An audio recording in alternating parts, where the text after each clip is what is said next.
All right, this update is brought to you by Mercedes-Benz. Huge game tonight for the Aztecs. They take on New Mexico at 7 p.m. tip-off. 6 p.m. is when our pregame coverage starts. If you're going tonight, it is a blackout, so wear all black there. In news today in Padres land, Xander Bogaerts will be moving to second base this year, while Ha-Seong Kim will go back to shortstop.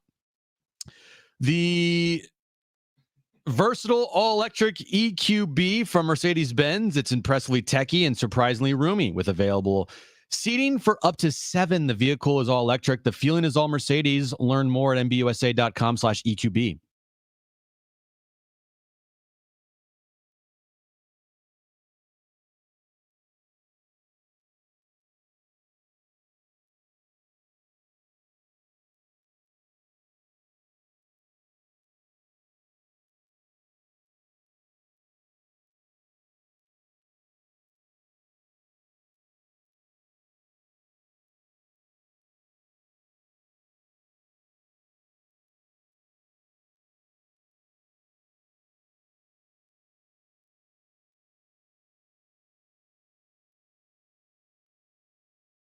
All right, San Diego and Southern California, what's going on? It's hour 1 of Jon and Jim. We're in studio. Pregame will be outside, though. Spoiler alert, I'm leaving at 5 to get over there because I want to eat before the show. Okay. And the other day, Tuesday, it took people 2 hours to get over there. Okay. So I just want to make sure I'm there. Well, don't worry. 5 o'clock hour. If you miss it, because we're having Bob Scanlon come up here in a bit, you'll hear Bob Scanlon again at 5 o'clock. I was thinking, are we going to hear Bob Scanlon at 5 o'clock, or are we going to hear Kevin Acee at 5? Well, we have Kevin Acee at 4 o'clock. Gotcha. Okay, Bob, so, I'm with you. Yeah. All right, so Bob Scanlon, this is a great day to have both Bob Scanlon and Kevin Acee on the show. Scanlon in 5 minutes. Kevin Acee coming up at 4 p.m. You know the news by now. Jim just said it in the update. We'll hear from both Mike Schilt and Xander Bogaerts coming up here momentarily. Was it surprising? Yeah, I was a little bit surprised by it, to be honest with you, that this was the move they're announcing the day that the full team is there for full workouts. Xander Bogaerts moving off short, year 2 of a deal. I never expected it to be that soon. I did think it would happen. Is there a level of selflessness, not selfishness, selflessness in there? I do think that there is. Now, I think they could have gone further. That's my only point here, and I give him credit for doing it. I do give him credit for doing it. But this to me is like ripping a Band-Aid, but not fully off. Because you've got a 2-time All-Star second baseman on your team in Jake Cronenworth. Xander Bogaerts hasn't played second base. He'll be fine, by the way. He's been good in the middle infield before. He'll be fine. But if you're moving Xander, did they consider moving him to first? Or is this like meeting him halfway? You want to be a shortstop. You clearly don't want to be a first baseman. What about second base? And that's why they settled on second, because I still would argue that the best defensive alignment would be Kim at short, Cronenworth at second, and then Bogaerts to fully swallow his pride and put him over at first. Can't cry over spilled milk. And by spilled milk, I mean the actual signing of Xander Bogaerts. Mm-hmm. He's here. He's going to be here. He's not going anywhere. It's virtually, at this point in time, an impossible contract to move. So he's going to be here. But it does go back to how quickly now Xander Bogaerts has moved off shortstop to second base.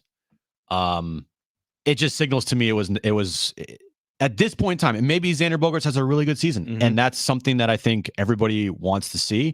Everybody hopes that he has a really good season, and everybody hopes that he excels at second base and his offensive numbers are more consistent this year, and he doesn't ground into as many double plays, and he's better with runners in scoring position. All of that can be true, but as of right now, it just kind of points to the, why did they sign Xander Bogaerts again? Right. Okay, so you spent $280 on this player who's a 2-time champion. And by the way, you look at his numbers overall last year, and we were critical of Xander Bogaerts. It wasn't like Xander Bogaerts was the reason why the team didn't make the postseason. No. There's a million reasons why they didn't. He was a part of it, though. There's a million reasons. You're right. But it's funny because when you look at what they ended up doing, they moved an all-star second baseman to first to accommodate, and they moved Kim to second to accommodate Xander Bogaerts, where really what they were desiring last offseason was a first baseman. You never would have given $280 million to a first baseman. You could add anyone under the sun for 1/5 of that or 1/10 of that. But they signed Bogaerts. It was almost like, hey, let's just get best player available. Mm-hmm. And we'll worry about it later. Yeah, as opposed to filling needs. And then they put themselves in this conundrum. And I still feel like they're in a conundrum a little bit. Do I think they're better off with Kim at short and Bogaerts at second defensively? Yeah, probably. I don't think it's the end all be all. You're just moving players around. I think Bogaerts will be fine at second base, but I don't feel as if today was like, oh, they fixed it. They figured it all out. Now, what I do think it signifies is, hey, Xander Bogaerts was willing to do something that the team asked him to do, and maybe they weren't doing that a year ago. So maybe that is a bit of a positive, but I don't feel like this was like the missing piece to the puzzle, what we got here today. Do you? No, I don't. Again, I go back to the positions of this team. If you look at where they fit best, Jake Cronenworth's best at second base. Ha-Seong defensively. Kim, defensively. And offensively. I mean, you look at his numbers when he was at second offensively, much better than he was at first base. A lot of factors, but still, that's what it is. Ha-Seong Kim, better at shortstop. Okay, he's back at shortstop. The thing with Xander Bogaerts is like he was pretty serviceable at shortstop last year. Wasn't bad at all. I think you look at the metrics, he was probably above average. I think he was good. Oh, yeah, defensively? Yeah, he was fine. And Ha-Seong Kim was a gold glover at second base. So now you run the risk of upgrading your shortstop defense a little bit, not a lot, but a little bit, because Kim's really good. And I think we all know Kim's the best shortstop on this team defensively. And also, in the same turn, downgrading defensively at second base with Xander Bogaerts. Because same thing. Because you don't know how he's going to perform there. I mean, you saw him today on the backfields, and he was getting help from Matthew Batten on how to turn double plays at second base. So as a like a team player goes, great. I love the whole dynamic of it. It's something that he clearly did not want to do. And by hearing him, it's clear and evident that it wasn't his first choice or first option. Why would it be his first option? He's not going into Mike Schilt's office or going up to AJ Preller, calling him on the phone, presenting this idea, groundbreaking idea. I want to play second base. He was actually trying to avoid the conversation to move positions. If you listen today, and we'll hear from Xander Bogaerts coming up later in the show, where he was trying to distract Mike Schilt when he was visiting him in Aruba from the conversation of him moving to second base. So this is not something that Xander wanted to do.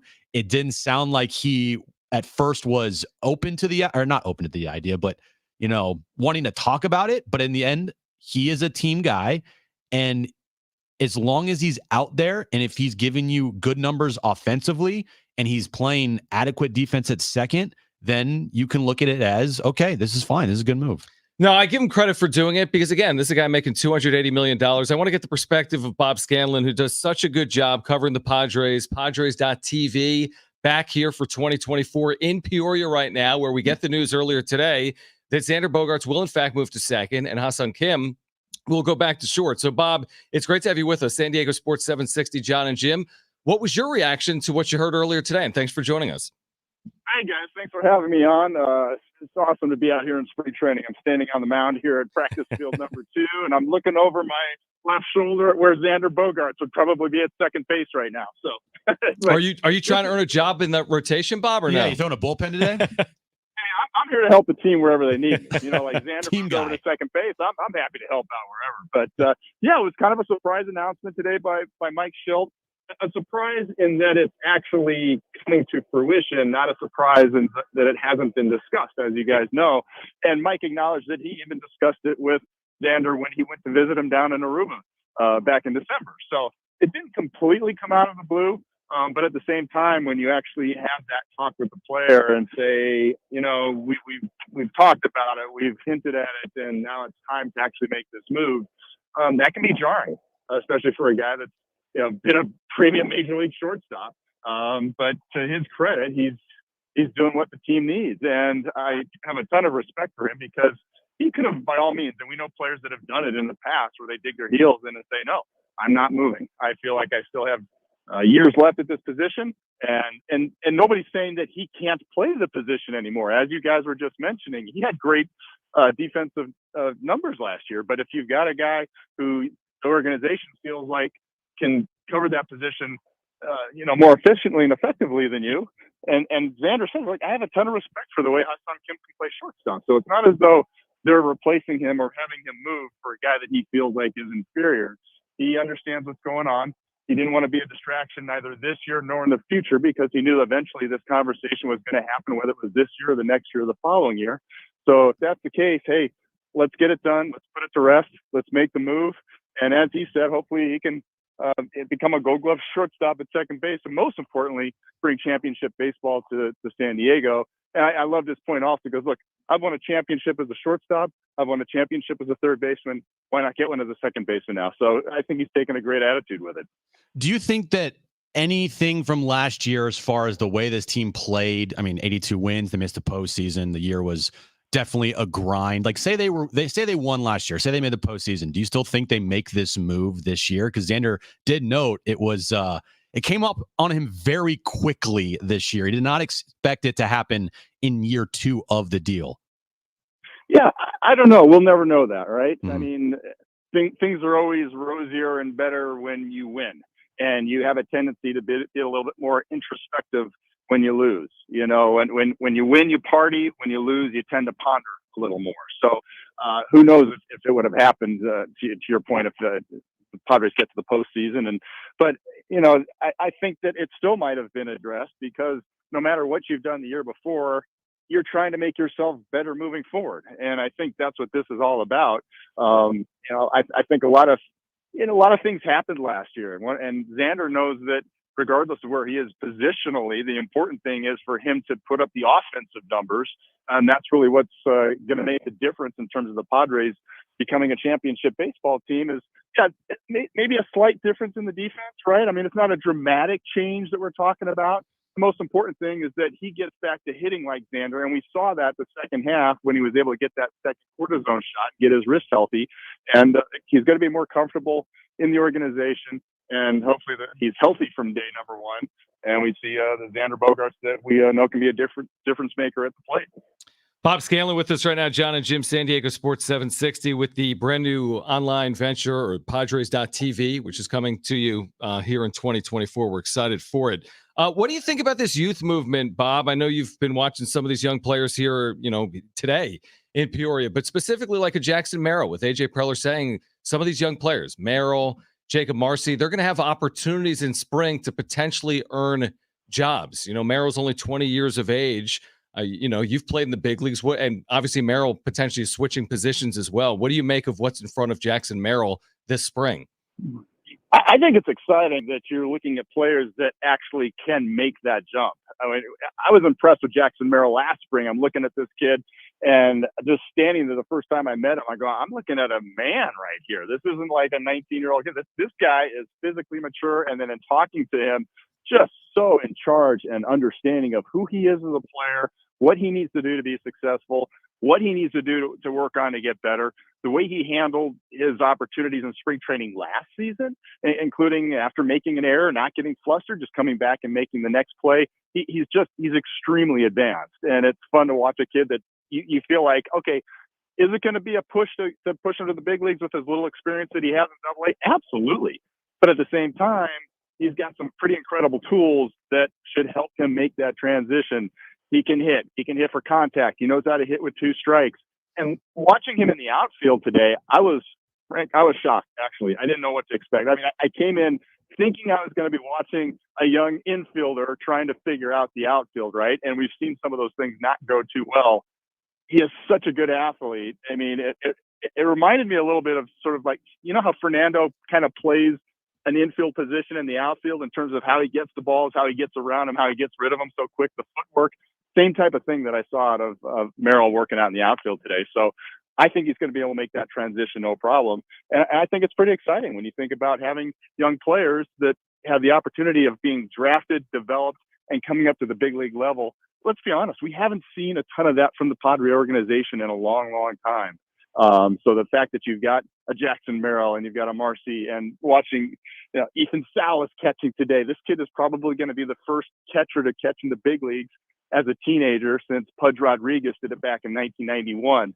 He's knocking on the door here pretty soon. So a lot of exciting young players, and it's fun. You already got your veteran superstars and some more exciting talent along the way. So it's a lot to keep an eye on this spring, no doubt. Oh, yeah, there's a lot of storylines with the Padres this spring for sure. Another storyline is the starting rotation. Bob. A lot of new faces in there. Michael King, who was on the station earlier today, joins the rotation. What do you make of the new look Padres starting rotation, and who do you think are some guys that could possibly crack into the starting five this upcoming season? Yeah, there's question marks there, right? I don't think there's any doubt about it. Obviously, Yu Darvish is going to be there. Joe Musgrove is going to be there. Both of whom, by the way, in talking to them today, they're feeling like they're feeling great. They're saying they feel amazing.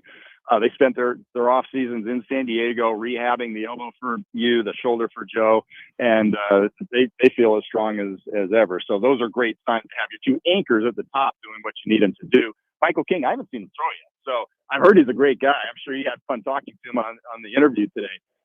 But everybody's excited about the stuff with him. The only question with him, of course, is how many innings will he be able to provide? 104 as a starter last year. How far do you want to push him? Obviously, you got to be protective of that. On the other hand, you don't want to put too many restrictions on it, right? Because Seth Lugo, we didn't know what we were going to get out of him, and yet he proved everybody wrong and pitched a lot more than anticipated. Now, granted, this is a different situation with a younger pitcher, but that's going to be one of the questions with him. And then Vasquez and Brito, people have been impressed with his stuff. I got a chance to watch Vasquez today in the live BP. Good stuff, good command, especially to the arm side, backdooring it to the lefties today. So those are the two guys that you think are going to fill those last two spots. That being said, we know there's always things that happen over the course of the season. We're Pedro Avila's got to be ready to go. Matt Waldron's got to be ready to go. We might see a young, we were talking about the prospects just a moment ago. Snelling, this kid's got amazing stuff. I got a chance to watch Thorpe, the other pitcher that came over from New York. He was impressive today. So yeah, there's a lot of guys that we might see over the course of the season. And frankly, to your guys' question, I think, how important is the starting rotation? For me, it's always hugely important because I love the depth that AJ Preller has added to this bullpen this year. Going out and getting Matsui, going out and getting Go. You're going to have Suarez healthy. You got Wilson, you've got Cosgrove, and other options. That's fantastic. But if you don't have a starting rotation that can take some of the pressure off that bullpen, if you're constantly asking that bullpen to pick up 4 or 5 innings on a nightly basis, I don't care how deep it is, that can cause problems. So the starting rotation is going to be an important thing to keep an eye on. And it may be multiple guys that we see over the course of the season, but it's something that the Padres definitely have to figure out. And guys are battling for those spots this spring, starting today as we speak. Bob Scanlon with us right now on Jon and Jim. Bob, I'm just thinking about what we were talking about earlier about Xander and the selflessness, not selfishness, selflessness to make a decision like this. Obviously, a year ago, you think about how the dynamic played out, and clearly everyone wasn't on the same page all year long, and maybe that's the case across Major League Baseball. But is this the type of decision in spring that can kind of set them on the right path from day one? New manager, a selfless decision from a superstar. Is this the type of thing that, maybe was lacking a year ago that could go a longer way here in 2024? I don't think that Xander wasn't the only problem last year. I think this is more a situation of, it was something that was going to be addressed and brought up, whether it was this season, next season, the following season. And to Xander's point, he said, look, they brought it up. I could have dug my heels into the ground and said, no, I'm not moving yet. But he understands that's just going to be a distraction for the team, not only short run, but the question's still going to be there next year. And it's still going to be the question there the year after that. So why not just address it, grab the bull by the horns, put it behind everybody, and get him going and learning this position as quickly as possible and be the best that he can possibly be at. So the other thing is, I know that there's some questions about, why second base? If you know you're going to move him, maybe you put him at first base, get Jake Cronenworth back over to second. Don't forget that Xander is one of the leaders on this team, not only in the clubhouse, but definitely on the field, and certainly as a shortstop. And I think the Padres still wanted to have that captain, that leadership presence in the middle part of their infield, as opposed to putting him over at first base. He is so good at communicating, helping guys to understand where to cheat, where to lean, how to play the shifts, all that type of stuff.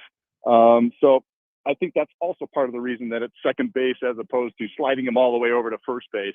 The guy's still a leader on the field. And I think everybody else on this team, from the get-go, this is one of those messages to everybody that it's not about me, it's about us. It's about the team.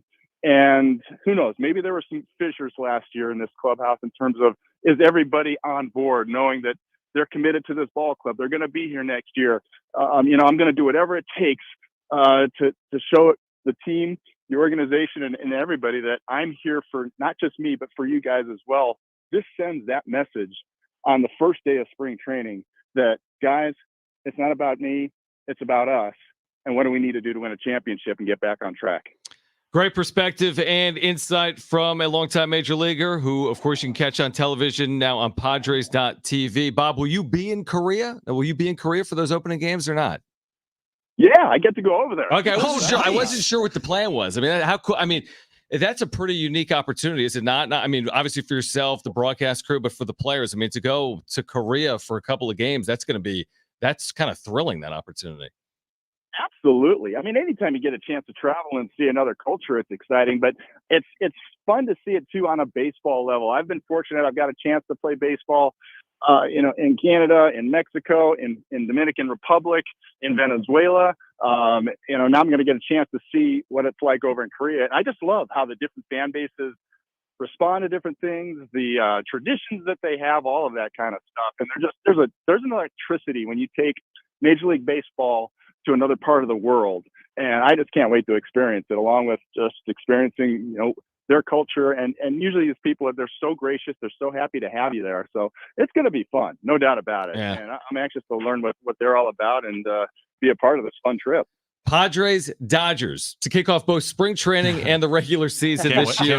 Can't wait. Korea. Bob, we appreciate it. Really do. Thank you so much for hopping on here on San Diego Sports 760. We look forward to doing it again soon, and enjoy Peoria. Thanks, Bob. Hey, thanks, guys. Thanks for having me on. All right, great stuff. Bob Scanlon, Padres.tv. We'll react to that. We'll hear from Xander Bogaerts on the other side. Kevin Acee will join us coming up at 4 p.m. We're just underway. Aztecs basketball tonight at 7 against New Mexico. Stay with us on Jon and Jim.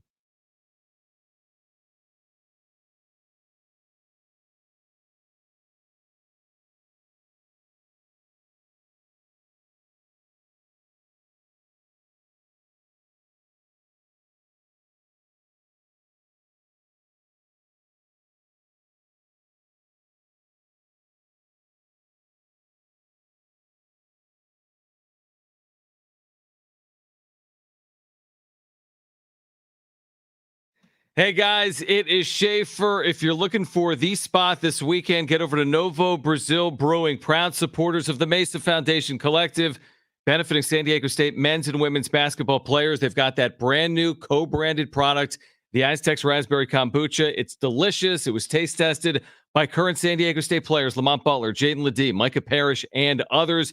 If you haven't tried it, you need to, and you need to get over to one of their area locations. I'm talking about Otay Ranch with the massive LED screens.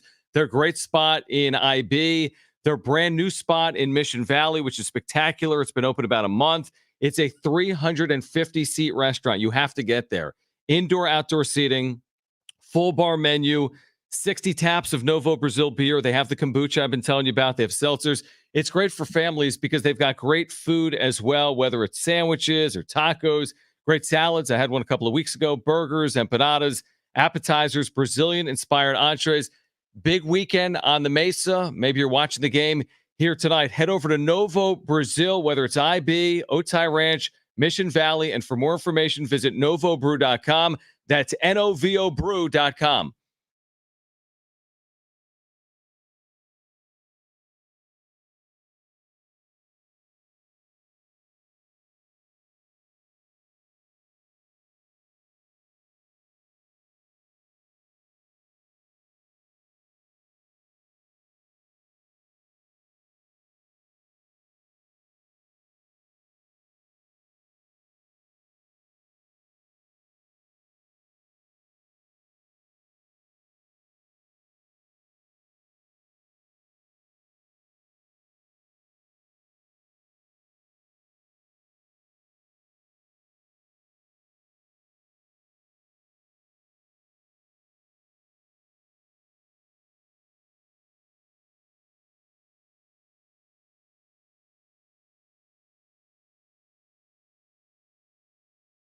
The NBA season is still here, and there's no easier way to get.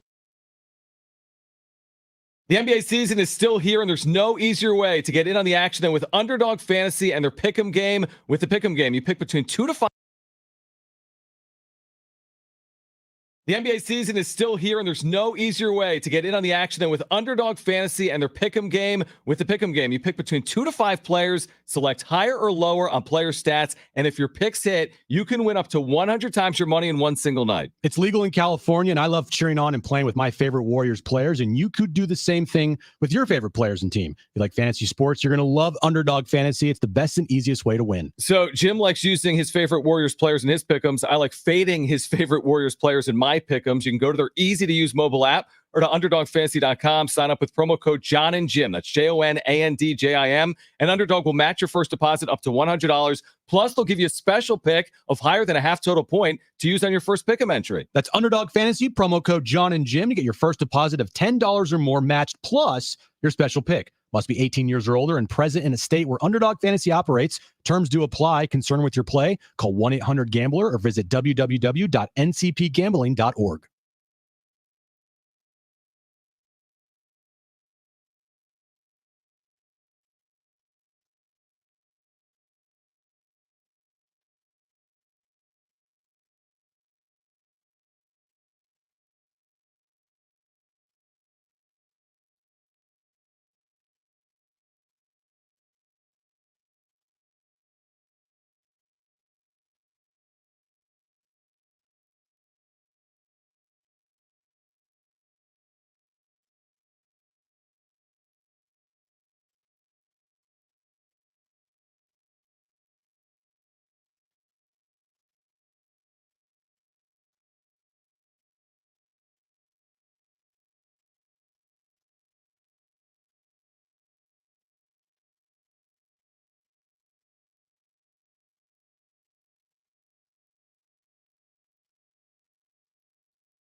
All right, this update is brought to you by Mercedes-Benz. Huge game tonight for the Aztecs at Viejas Arena. 7 p.m. tip-off against New Mexico. 6 p.m. is when our pregame coverage starts right here on San Diego Sports 760. If you're heading to the game tonight and you don't know, it's a blackout, so wear all black. Over to the Jimmy Garoppolo was suspended 2 games for performance-enhancing substance. And the Padres today, they announced that Xander Bogaerts will be at second base this year, while Ha-Seong Kim will go to shortstop. The versatile all-electric EQB from Mercedes-Benz, it's impressively techy and surprisingly roomy. With available seating for up to 7, the vehicle is all-electric. The feeling is all Mercedes. Learn more at mbusa.com/EQB.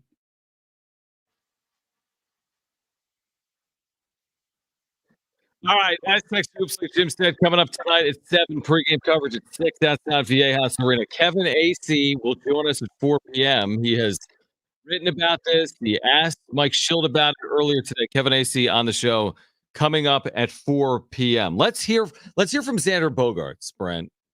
We'll hear from Xander Bogaerts. I thought what he said was pretty interesting, to be honest, because I thought it was very honest. Very honest, I think. Very honest. Truthful, very truthful. And I give him credit for it. So if you missed it, Mike Schild earlier today announcing that Xander Bogaerts likely to be the second baseman for the Padres in 2024. This was Xander Bogaerts just a couple of hours ago. Your switch. I mean, I signed here as a shortstop, but to me, I just live and die baseball, and I felt like we had this conversation early in the morning, and I was like, listen, man, if this is the way that you guys feel the team is better, I respect him, especially defensively. I actually admire him a lot. So maybe it can hurt, but I mean, I'm just doing it in the best interest of the team. And in the end, I feel like I'm at peace with moving off, because I felt like if I literally didn't really want to, I would have just let them know. And that would have been I wouldn't say a problem, but it might have been a tough situation. But I think I'm really at peace of going to have to move off, So I think that deep down in my heart, like I was actually cool with it. I didn't expect maybe to be cool with it, but what more can I accomplish in this game? I came here. The only reason I came here was to win a World Series. So if this is the way that we're gonna get one, so be it. I want a World. I was just thinking, I want one at third base. I want one at shortstop, and it would be very nice to win one at second base. So I'm looking at the positive, and actually, if we're gonna have this conversation in like 2 years, hey, let's move you from the position again, or whatnot, like. Let's just get out of the way now. If this is a really good time for that our team is going to be much better this way, let's just do it, Yeah, he doesn't sound like thrilled about it. It's not something that, like I said, he thought to himself, you know what? I think this would be best for the team. And then calls up Mike Schilt or calls up AJ Preller or sends him a text like, hey, guys, I think I want to move to second base. No, this took a little bit of convincing. This took like, some convincing for sure. This was not something that I think was overly viewed as excitement from him when he initially heard about this. I know Xander Bogaerts also said that this was not the first time that the Padres have approached him about a position change. I think during contract negotiations, they mentioned like down the road, eventually there would be a position change, but it happened in year 2. It is what it is. I just hope defensively there isn't a downgrade there, because that's the biggest worry is like you're changing a position that you've played your entire career. You've played 0 games at second base, and now you're going over there at an age where you're not in your prime anymore. I mean, you are in your 30s, and you're not Ha-Seong Kim where you can play anywhere and be amazing defensively. So you just hope that there's not I guess not a significant drop off, but just that there's not a drop off defensively at second base. And if his offensive numbers go up, then I think no one's really going to care at all. When I hear that, and I give him credit for like the honesty, I guess is the right word, like the candidness. Yeah. But when I hear it, I know why he's not playing first base. Yep. Because this is a meeting in the middle situation. Oh, yeah. Like it sounds like they needed to twist some arms to get him to move in the middle of the infield. Also, he has said previously, as recently as last September, I'm not moving to a corner because a corner is closer to the bench. Now, I'm paraphrasing, but Kevin Acee had the quote, and he'll join us coming up at 4 p.m. He said, there's the middle of the field triangle that I want to be in. Shortstop, he says, center fielders, second baseman. You start getting to a corner and you're getting closer, thank you, Jim, to, being on the bench. Here's the direct quote. I don't want that. Bogaerts said in September about the possibility of playing first. I see it this way. Center field, shortstop, second base. That's the triangle. You start going to the corners, you're closer to the bench. I don't want to be too quick going to first, which means he recognizes when he's 39, he might be playing some first. He may be DHing, but he's 31 right now. So this is meeting someone in the middle. If they would have gone to him and been like, Xander, our best defense is you at first, Cronenworth at second, Ha-Seong Kim at short, and Manny at third, he'd be like, come on, man. Like that's too far. But they say, hey, would you stay in the middle of the infield? That gave him a path for him to say yes, and that's what happened. Well, in Kevin's piece today, that was interestingly put up right away the second that he had the inside knowledge. I might have had a little inside scoop there, because this article was posted moments after Mike Schilt announced the move to second base for Xander Bogaerts. But in the article, and we'll have Kevin on later today, he said there is some thought within the organization, the Padres would be best served with Jake Cronenworth at second base and Bogaerts at first. But Cronenworth, who primarily played second base in his first 3 seasons before sliding over last season, will remain at first base. That, like you said, that also is a sign of, well, I'm sure there are people in that organization that thought the best defensive lineup in the infield is, if we're going to have one person out of position, have it be the first baseman and not have your entire right side be out. Like Xander out of position, Cronenworth out of position. Even though I think Cronenworth can play a fine first base. Yeah, I thought he was good defensively. Like he's fine over there. But I think if you just look at his offensive numbers and you put him at first base, that's not what a first baseman should be putting up offensively. Correct. And we'd say the same thing about Xander. I mean, a $280 million first baseman that doesn't hit for power would be a little unconventional. But then again, they've got a 30-something-year-old first baseman that doesn't hit for power right now in Jake Cronenworth. Here's what I know. If we had Dan Zimborski, who does Zips projections for Fangraphs for a living, he would tell us the best defensive alignment for the Padres is Jake Cronenworth at second, Ha-Seong Kim at short, and Xander Bogaerts at first. If I gave him those 3 players, I even thought about texting him today and asking that very question. But again, these aren't just machines. No.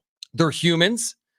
This guy's a star. He's a 2-time champion. He's like 11th all-time in career home runs for a shortstop. Like, he's not just some guy. No. And they're all human beings, and we all have egos. If they told us tomorrow we're doing the morning show, we'd have opinions on it too. Do you want to wake up at 5 a.m?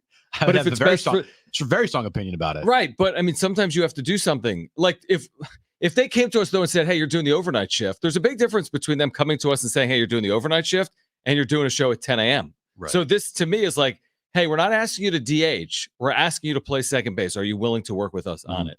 And I definitely appreciate Xander Bogaerts being candid, being honest. I agree. And open, because you don't get that from every player. You get a lot of, maybe it's just baseball, just trying to win games. Who are you talking about? you know I'm talking about. And I like that Xander is like, you know what? I really didn't want to do this, but at the end of the day, I think about it and I'm at peace with it. And if he's at peace with it, then I think everybody's going to be okay with it. Because if there was any animosity there from Xander to do this, and he still did it reluctantly, then that would become a problem. But I don't think it will become a problem just because of his mindset, that it's he's at peace with it. He looks at it as not only a challenge, but maybe something that might help his career long term, because being 31, 32 years old at shortstop, it's not like the greatest position to be there if you're not as athletic as other guys are. And also another factor too here, this move does not happen without Ha-Seong Kim. Like, if Ha-Seong Kim is not on this team, and that's another thing that we can talk about.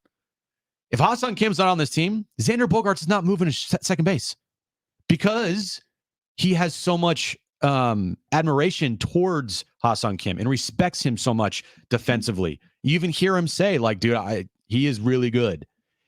And he knows that he's moving over for somebody better defensively. So does this mean, how could you do this to Xander if Kim's out the door? Does that mean Kim stays? Does it mean an extension is in the pipeline?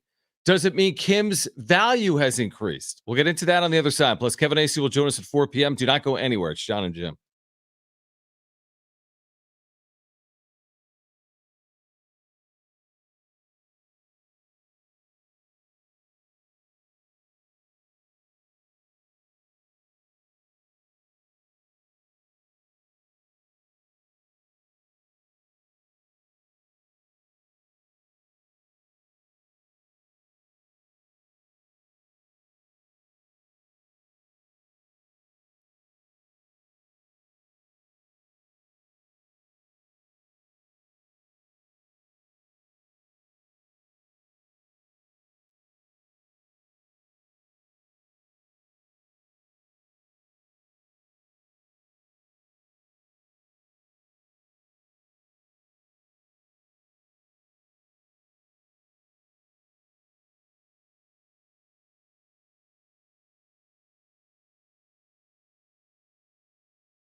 So Bogaerts to second means Ha-Seong Kim isn't going anywhere, right? The latest on that, plus Kevin Acee at 4 p.m.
About 12, 13 minutes to not go anywhere from Peoria, our Padres insider who's written about Xander Bogaerts' second, Ha-Seong Kim back to short. So what does it mean for Ha-Seong Kim? So much attention to Xander Bogaerts. Well, Kim, as recently as like yesterday, is still rumored as a potential trade candidate. Maybe it was unlikely. That's like off the table now, right? That's the question. Is it off the table now? How do you trade somebody when the biggest news out of camp so far is you're moving that person right to shortstop and taking Xander off of his position for the last 9 seasons? Well, what happens? Well, Kim's a free agent in a year. So what happens if he walks? Is it then Jackson Merrill, who's then a year older and he's a 21-year-old and he came up as a shortstop and it's his job, but you're putting him in left field this year and you're setting him back development in the infield. So I guess what we're asking is Ha-Seong Kim going to be extended out of this? Is that more likely today now that they've moved Xander Bogaerts from short to second? I don't think that's the like consensus. Is this move signals a Ha-Seong Kim 100% will be, extended here. Maybe if you look at it, okay, Kim's now value as a shortstop goes up if he performs well this year. Mm-hmm. If he has a Gold Glove season again, and puts up similar or maybe even better numbers offensively at shortstop, like his value is just going to go up. So if you're the Padres, if you wanted to re-sign Ha-Seong Kim for, I guess, perceived the less amount of value, then you keep him at second, because if he's a shortstop, his value is only going to go up, right? I don't see it that way. Here's why. And what I saw today on social media was, smart move. He's got way more trade value as a shortstop. No. He's already been a shortstop. the team acquiring him will put him in the position in which they deem most appropriate. Like, he hasn't gained any ounce of trade value by switching positions. He's already played this position. Everyone knows he's fully capable defensively. So there's no additional trade value, I don't believe, by him playing shortstop. I also don't think the extension, if it comes, earns him more money because he's going to be their primary shortstop as opposed to a primary second baseman. I just think it's best for the team. They deem, no rhyme intended, they believe what's best for the team is his elite defense is best served at short over second base. And maybe some of it also, the wear and tear on Bogaerts is limited by him playing second base, not short. Yeah. That's how I see it. But again, I mean, imagine doing this and then we find out in 4 days Ha-Seong Kim was traded to the Detroit Tigers. I mean, that's crazy, right? It's ridiculous. There's no way that could happen. No chance. I would put it at less. Excuse me. I'm just getting choked up here. I'd put it at less than 0%. I agree. I don't think he gets traded. Now, again, if everything goes against you this year and all of a sudden you look up and you're 50 and 60 at the trade deadline, then he's going to be traded. But that's on them. That's their own fault if they're 50 and 60 and 10 games under 500. But if they have a normal year and they're in it, I just think he's going to be here. And I think if they had their choice, they would keep him here long term. They just have to determine if it makes sense financially to keep him. And we can discuss, the future of Jackson Merrill. Like, if Ha-Seong Kim does leave in free agency, then does that mean Jackson Merrill's moving to shortstop? Are they putting Xander back at shortstop? Are they putting Jackson at second? We can discuss those things in the future. Those are things that I'm sure the Padres have thought about. At least I hope they've thought about while making this move. But you brought up a good point when we were talking to Scan. Like, last year at this time, the biggest story was about Manny Machado's contract. And it kind of hijacked spring training in a way of, well, this guy got my money. Talking about Xander Bogaerts from Manny Machado's perspective. And then giving him a $350 million contract. And maybe there was some clashing of some heads. And I'm not saying that they don't get along now, but maybe at first it was a little hard. It was definitely hard because there wasn't this full team mentality. It was a lot of like, where's my money at? What about me? You gave this guy a bunch of money. What about me? But now, this year, the wiping of the slate clean, what we mentioned, going into spring, these are the types of things and types of moves that could propel the team off to a good start and hopefully a good year. We talked about during a break. We see this happen all the time. And it's a different sport, I know. But in the NBA, all the time, you see starters get put on the bench to help the team.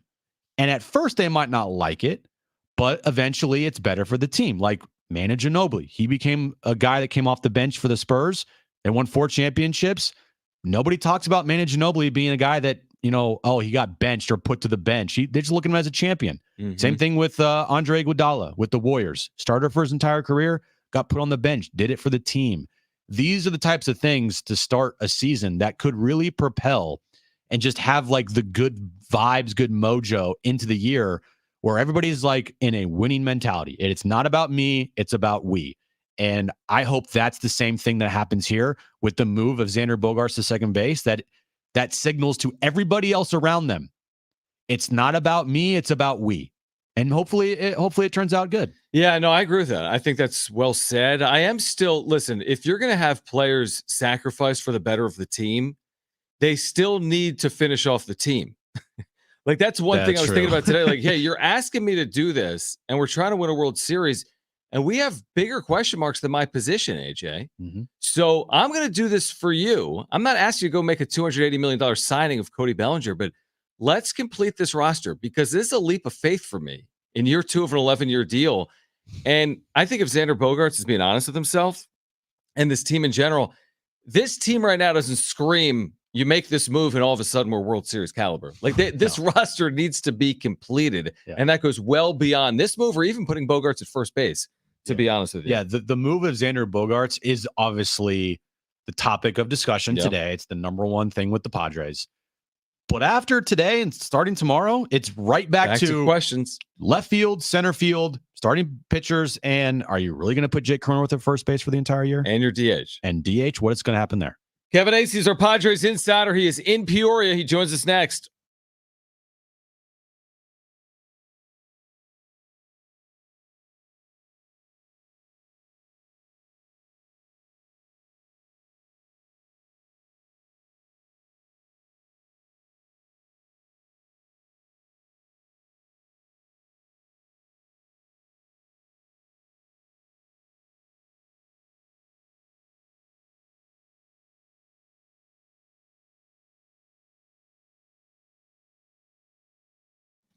All right, this weekend, you need to get over to Windmill Farms, the college area's natural grocer. They've got you covered for your game day needs. Maybe swing by before you head over to the Mesa tonight for some college hoops and a big one on the Mesa tonight. Of course, during your work week, it's the perfect spot for lunch. It really is. Pick up a sandwich card. Your 8th sandwich is free. They've got a wide selection of sandwiches for you, healthy, high-quality ingredients, low prices. They really pride themselves in those low prices. In addition to that, they have all your grocery needs, whatever it is. You have to get over there and check it out. The organic farm fresh produce and meats, which is spectacular. Their amazing craft beer selection. They're centrally located right by Montezuma Mesa. They've been family owned, Trevor and his family, for 20 plus years. Even if you don't live or work near the college area, find Windmill Farms on Instacart. Have your groceries delivered directly to your doorstep. They have specials every single week, by the way. Follow them on Instagram. Search for them. Also find them at windmillfarmsmarket.com. But whatever you need, your game day needs, your grocery needs, your work week needs, when you're picking up sandwiches for lunch, make sure to check him out. Again, windmillfarmsmarket.com. Shop local. Shop at Windmill Farms.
All right, this update's brought to you by Mercedes-Benz. Aztecs basketball tonight. It's a big one versus New Mexico. 7 p.m. tip-off at Viejas Arena. 6 p.m. is when our pregame coverage starts right here on San Diego Sports 760. If you're making your way to the game tonight, remember, it is a blackout, so wear all black. NFL news of the day, Jimmy Garoppolo was suspended 2 games for performance-enhancing substances. And Padres news, Xander Bogaerts is moving from shortstop to second base.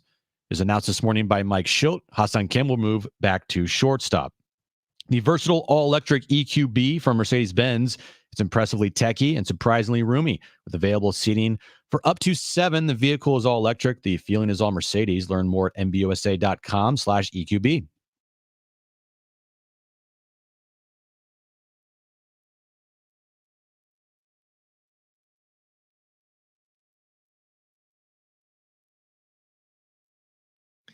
All right, San Diego and Southern California, what's going on? Hour 2, Jon and Jim. Big one tonight at Viejas. As Jim just said, San Diego State and New Mexico. Our pregame coverage will begin at 6 p.m. Of course, we continue the conversation on what we learned earlier today from Mike Schilt, that Xander Bogaerts is moving from short to second, and Ha-Seong Kim is moving back to shortstop from second base. It is great to have our Padres insider back with us here in 2024. Yes. Kevin Acee in Peoria. Kevin, first of all, how was your offseason, and thanks for hopping on. I'm gonna go with my standard answer. My off season was fine. I'm ready for 2024 Padres. Let's go. You know, the off seasons for you, I mean, it's only February. They're not that long. Now, they weren't in the postseason last year, so you add some time in October. Man. And it's not like nothing happened this offseason either, Nothing's right? happened. Yeah. I mean, it's not like Juan Soto. It was a lot of waiting that you didn't get to, like, you didn't get to truly be away for a long time because you're like, okay, you make some calls, you sit around, you're waiting. And so that, look, I ain't going to complain. It was nice. And then, of course, you know, when you are basically gone for 8 months, someone at home thinks that your entire 4 months at home can be filled with chores. I'm not naming any names. I'm just saying that might happen to me. Yeah. All right. So that's funny. That's very funny. Kevin Acee's back with us here as we get you ready for Padres baseball in 2024. This is obviously a significant story. You heard from Mike Schilt and Xander Bogaerts today. In general, what's the overall thinking here? The Padres making this decision, it was going to come at some point. Why does now make the most sense? I'm thinking that one reason it makes the most sense now is this pitching staff that they have, right? Like, every out is going to be precious, right? I mean, a lot of times. Like, I still haven't figured out how they're going to reach their 1,400 innings this year. I know they will because every team does, right? But in terms of them reaching it effectively and being a contending team, there's a lot of questions about that. And I just think that, I mean, they think Ha-Seong Kim is so much better. His range, his dependability. I mean, he is just a fantastic defender. And, you know, I don't think there was really a question this was going to happen. It was just weird how it kind of like no one would really say it was gonna, hey, we're going to check with Xander. We're going to keep talking to him. And then boom, this morning, you know, which I guess makes sense since spring training just started. Sure. But like Xander even said, that, you know, it's not like he's been taking ground balls there or anything. I mean, this is it. This is the start of it. Yeah, it's literally a whole new world for Xander Bogaerts playing at second base now. You wrote in your article today, Kevin, that some thought within the organization the Padres would be best served with Jake Cronenworth at second base and Bogaerts at first. I did hear Xander when he talked about, you know, maybe moving again, and it seemed like this is his only move he's going to make. Was there any try from the organization to get him to potentially move to first base, or was that like a no-go from the jump? He said at the end of last year, like, as cool as he was being, even from then, you know, like, hey, you know, yeah, I know, probably gonna have to move sometime. Don't really want to move now, but, you know, second base, but not first. Now, that doesn't mean first never, though. They got to, you know, down the road, they got to be thinking maybe Manny moves to first, right? Like, they got both these guys signed for the next 50 years. So, you know, both these guys are going to, you know, somebody's going to be a DH, first baseman. But, like, Xander Bogaerts was not ready, like emphatic. So I don't think that if it was even thought of, that it got off the ground at all. Kevin Acee is our Padres insider. He is in Peoria. Spring training is underway. So you don't make this move and then move Ha-Seong Kim, right? I mean, what does this mean for Ha-Seong Kim in 2024 and beyond? Look, I really do believe they were listening on Ha-Seong Kim, but not trying to move him, right? Like that was before Soto was traded. And after that, the imperative to move salary lessened quite a bit. So Jake Cronenworth and Ha-Seong Kim were going to be here unless someone blew them away. And who are they going to blow them away for? It was going to be Ha-Seong Kim, and I suppose it could still happen. But like their plan is to go forward with Ha-Seong Kim. You're absolutely correct. And that in terms of look, Xander just was in camp today. So, but why they waited? Could there have been some questions up until the last couple of days, I suppose. But yeah, they're not. Ha-Seong Kim is a valuable, and I would dare say, and you guys, maybe should spend a whole show debating this. I would dare say he's the most popular Padre. Like he doesn't have any baggage like the other two most popular Padres do. It's like this guy's loved, and you know what? Where do they open the season again? Now, I'm not saying that would keep them from trading him or any of that would keep them from trading him. But, man, given the move, given how good he is on defense and his improvement every year on offense, and then these other sort of external factors, no, I don't see him going anywhere. Yeah, no, I agree. We agree with you. Everything on social media, people calling the show, text line, everywhere we go, and I'm sure you see it as well. I mean, Ha-Seong Kim is beloved by this team for just how he plays, his hustle, and just overall just the type of guy that he is. Kevin, was the organization relieved that Xander said that he was going to do this? Because it felt like there was this caution of, okay, we want to talk to you about this, but we're kind of hoping that you don't say that you don't want to do it. How relieved are they that Xander said, okay, I'll move to second base? Yeah, for sure. It made things a lot easier. I think that Mike Schilt came back from Aruba and that AJ Preller and his conversations on the phone, that they felt good about it because Xander's a good guy and a team guy. But, again, like even today, he's a shortstop in his mind. This is a move he's making because it's the best thing. And I do think that he sold that. I don't think it was just words because he was very honest about believing that he's a shortstop. Yeah. So I do believe he was sincere. But I think he's still convincing himself that he's over there. So yeah, this made things a lot easier. But I think there was a fair amount of confidence, and a lot of that is about Xander Bogaerts. But they're very fortunate that Xander Bogaerts, the 11-year veteran who's making all that money, is made it so easy on them. Yeah, no doubt. Kevin Acee is our Padres insider. He's with us right now on Jon and Jim. Kevin, how do you see it right now? The start of camp. What is this team's biggest need, and how do you think they plan to address it? Oh, well, obviously outfield. I mean, you could. I want to say starting pitching because I'm thinking contending team, and this is just so rare for a contending team to have this many questions about how you're going to fill in. So that I want to say, but then, they do have pitchers. They don't have outfielders. Right. So that's where I'm going with outfielders. Now, look, they do. They've got a bunch of guys who have a little tiny bit of experience, outside of obviously Fernando Tatis Jr. and then Jurickson Profar has more than a little bit of tiny experience. But you know what? I think the reality with Jurickson Profar is this is rare. A lot of times the whole intangibles can be made a lot of. I think that's why Jurickson Profar was signed. And when I say I think, I know. He may end up being their opening day starter in left field. The guy played winter ball. He can hit the ground running. He's a ball player. He does make things happen. But look, he's lost a step, right? Like this isn't the guy he was even a couple years ago. And I think that he could be a placeholder for, maybe Jacob Marcy, maybe Jackson Merrill. I think he was brought in because he's the guy who gets in Manny's face. He's the guy who gets in Tatis's face. He's the guy they feed off of a lot.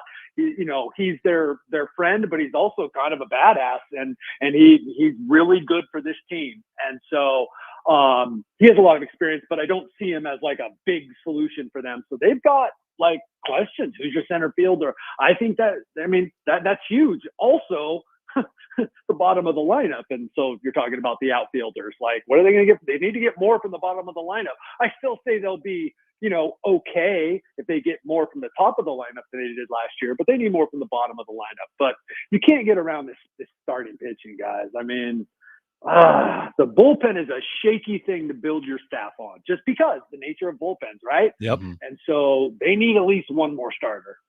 Yeah, and I think the bullpen could be a strength for this team, but if they're overused because they don't have enough starters, then that's going to be definitely a problem there for sure. Going back to the outfield, Kevin, a name that you mentioned, Jackson Merrill. We've talked a lot about him. He's a guy that has played zero in the outfield at all in his minor league career, yet he's now at spring training taking fly balls in center and left.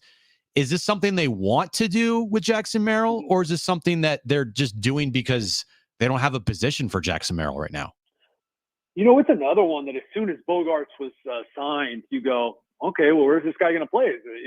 Are they going to trade Kim and is it going to be second? Will Bogaerts move to second? Jackson Merrill will be shortstop. I mean, he's pretty good at shortstop. I mean, his bat is really the thing. So it's like, I think right away you're like, this guy could be in left, maybe center, and that long term like that. And he did play 5 games, start 5 games in Double A. Right. So, but you're right, that's about 0. So yeah, I think it's both. It was kind of like, well, let's see, let's not get ahead of ourselves.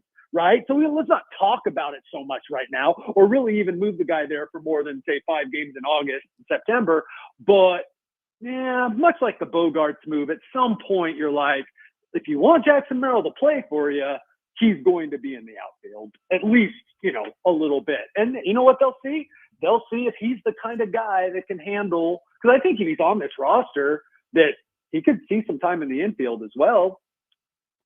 Yeah, potentially, for sure. Yep. And we talked about, okay, we all expect them to at least make one more move here, probably for an outfielder. But say they believe in Jackson Merrill from the jump.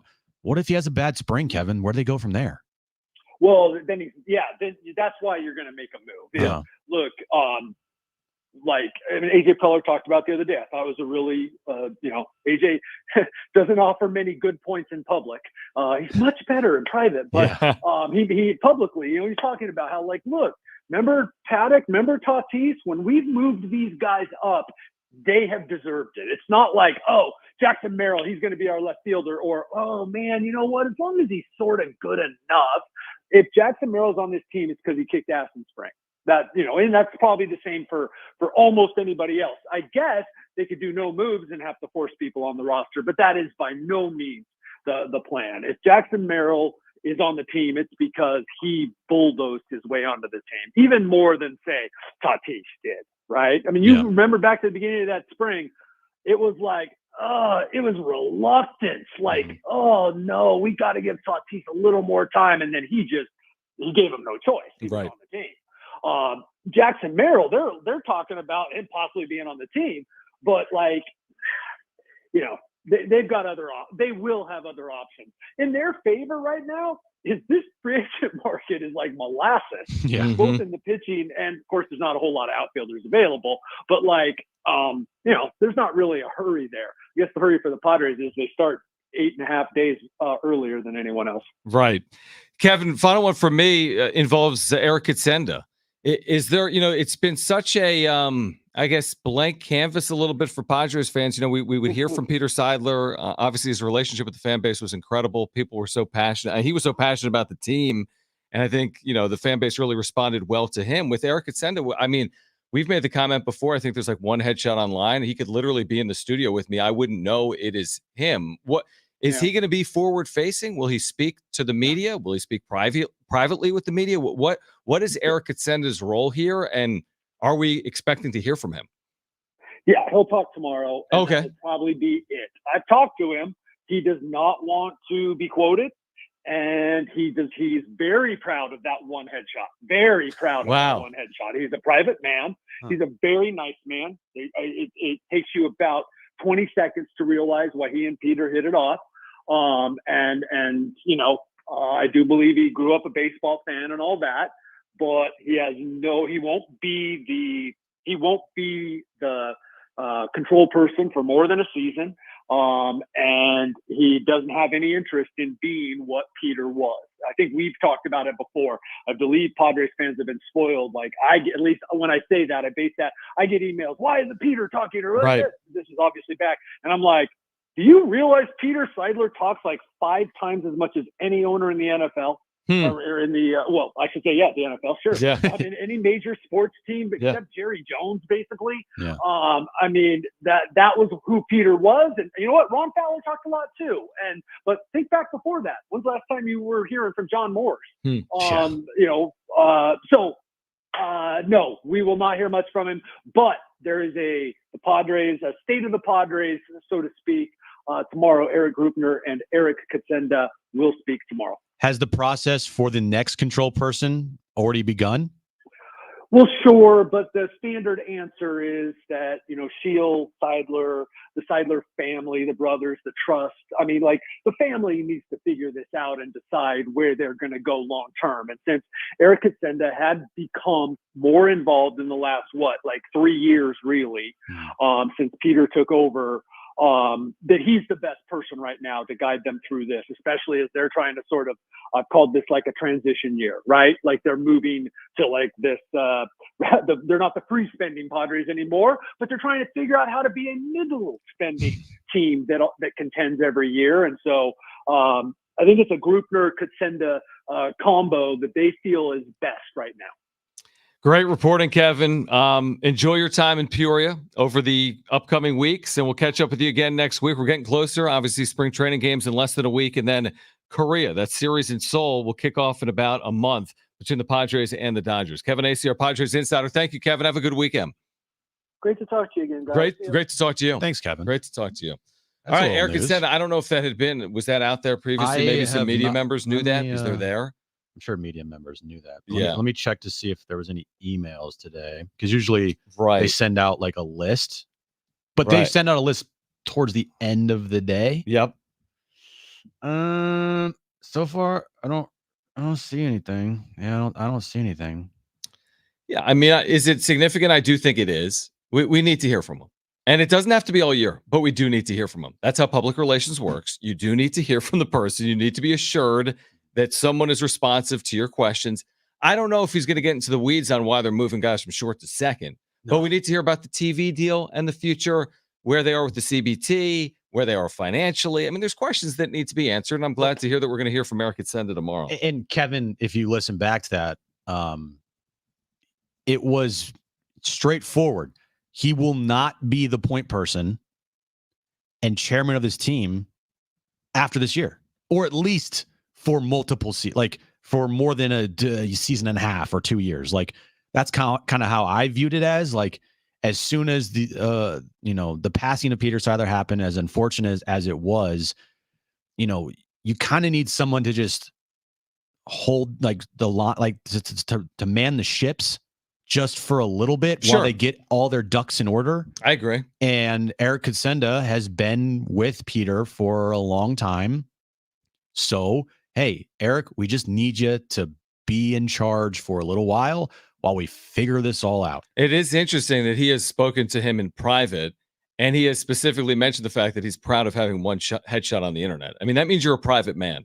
Mm-hmm. If you've got one headshot on the internet, and I'm not talking about social media, but usually people in a corporate structure work for companies, their headshots online, they get updated. Can't wait to see what he looks like. I know, because I don't know, is he going to look anything like that headshot that could have been from 2007? Does that make you feel better, though, for the future of this franchise, knowing that Eric Katsenda will not be in 5 years, I think, the same position he is now? I'll tell you after I hear from him. I might be enamored by what he says tomorrow and say, keep this guy in charge. Or we might be like, okay, this makes sense. I mean, you look what's happened this offseason. I don't think if Peter were still here, the same things would have happened. And going forward, is Eric Katsenda going to be more of a guy that keeps this team in line as far as money goes? Well, definitely in 2024. The answer is yes. Yeah. The answer is yes. But even if he sounded great tomorrow, John, and he's more of a guy that's, hey, here's the books. Right. We got to abide by them. Keep it in here. Yep. We're not going to take any risks.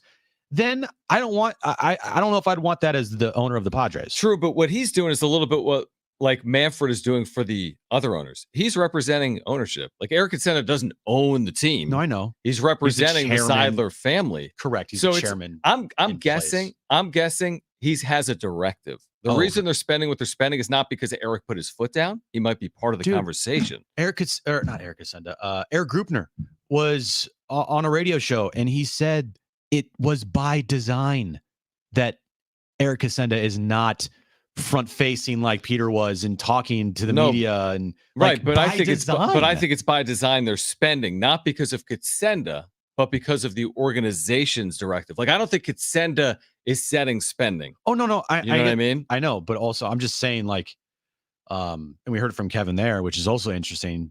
Don't quote me. I don't want to be quoted. I'm very proud that I am as private as I am, that nobody knows who I am. Well, he's going to be quoted tomorrow a lot. Yeah. And there's going to be video and there's going to be pictures and everything he says is going to be analyzed. And I know it's a Saturday and I know it's a long weekend, but what he says will end up on social media immediately. Again, by design. Why do you think they did it on a Saturday and not a Monday? And even Monday, because I'm with you. I'm with you. All right. On the other side, we're going to get to the wrap. Still ahead this hour, your chance to win tickets to see Chicago and Earth, Wind, and Fire. If you missed our conversation with Bob Scanlon, Padres.tv analyst and host, we'll play that back for you coming up at 5 p.m. We have Aztecs Hoops tonight at 7. San Diego State and New Mexico with pregame coverage beginning at 6. A blackout from Viejas Arena. Stay with us on Jon and Jim.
All right, we've got Chicago and Earth, Wind, and Fire tickets to give away coming up in about 15 minutes. We'll do the wrap on the other side, and Bob Scanlon. If you missed our conversation with him, we'll have it for you at 5 p.m.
This update is brought to you by eBay Motors. Huge game tonight for the Aztecs as they take on New Mexico. 7 p.m. tip-off. 6 p.m. is when our pregame coverage starts right here on San Diego Sports 760. If you're making your way to the game tonight, it's blackout, so wear all black. Moving over to the NFL, Jimmy Garoppolo was suspended today for 2 games for PED use. Moving over to the Padres, Xander Bogaerts was announced today that he will move from shortstop to second base, and Ha-Seong Kim will move back to shortstop. eBay Motors is here for the ride with the parts you need for the prices you want. With eBay Guaranteed Fit, it's guaranteed to fit the ride for the first time, every time, or your money back. Keep your ride or die alive at ebaymotors.com. Eligible items only. Exclusions do apply.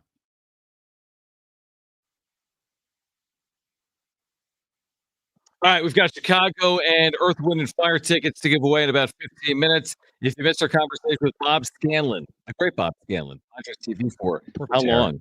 Perfect hair. Long-time major leaguer. Amazing hair. Great hair. Just the best. Great hair. And he has to work with Mud and Don, who, as Not far as as hair, good hair? as far as hair goes, Not as good. they're amazing broadcast. Hair goes though, man. He has like Anderson Cooper levels of hair. Yeah, that's a Where it's just like everything is just like perfect. pristine Well, like, and in the right they'll spot. send Anderson Cooper to like a hurricane and like nothing's moving. A hair will move. It's not moving. It's a little bit of a mismatch in the hair category, unfortunately, for those guys. We should have talked more about that. We should have next time. They're probably so jealous of Scan's awesome hair that they shave their heads. I know. Maybe. Yeah, maybe. That's a How good are you going to point. beat Scan's awesome hair? That's a good point. All right, so if you missed that conversation, we'll have it for you coming up at 5 p.m. But right now, let's get to this.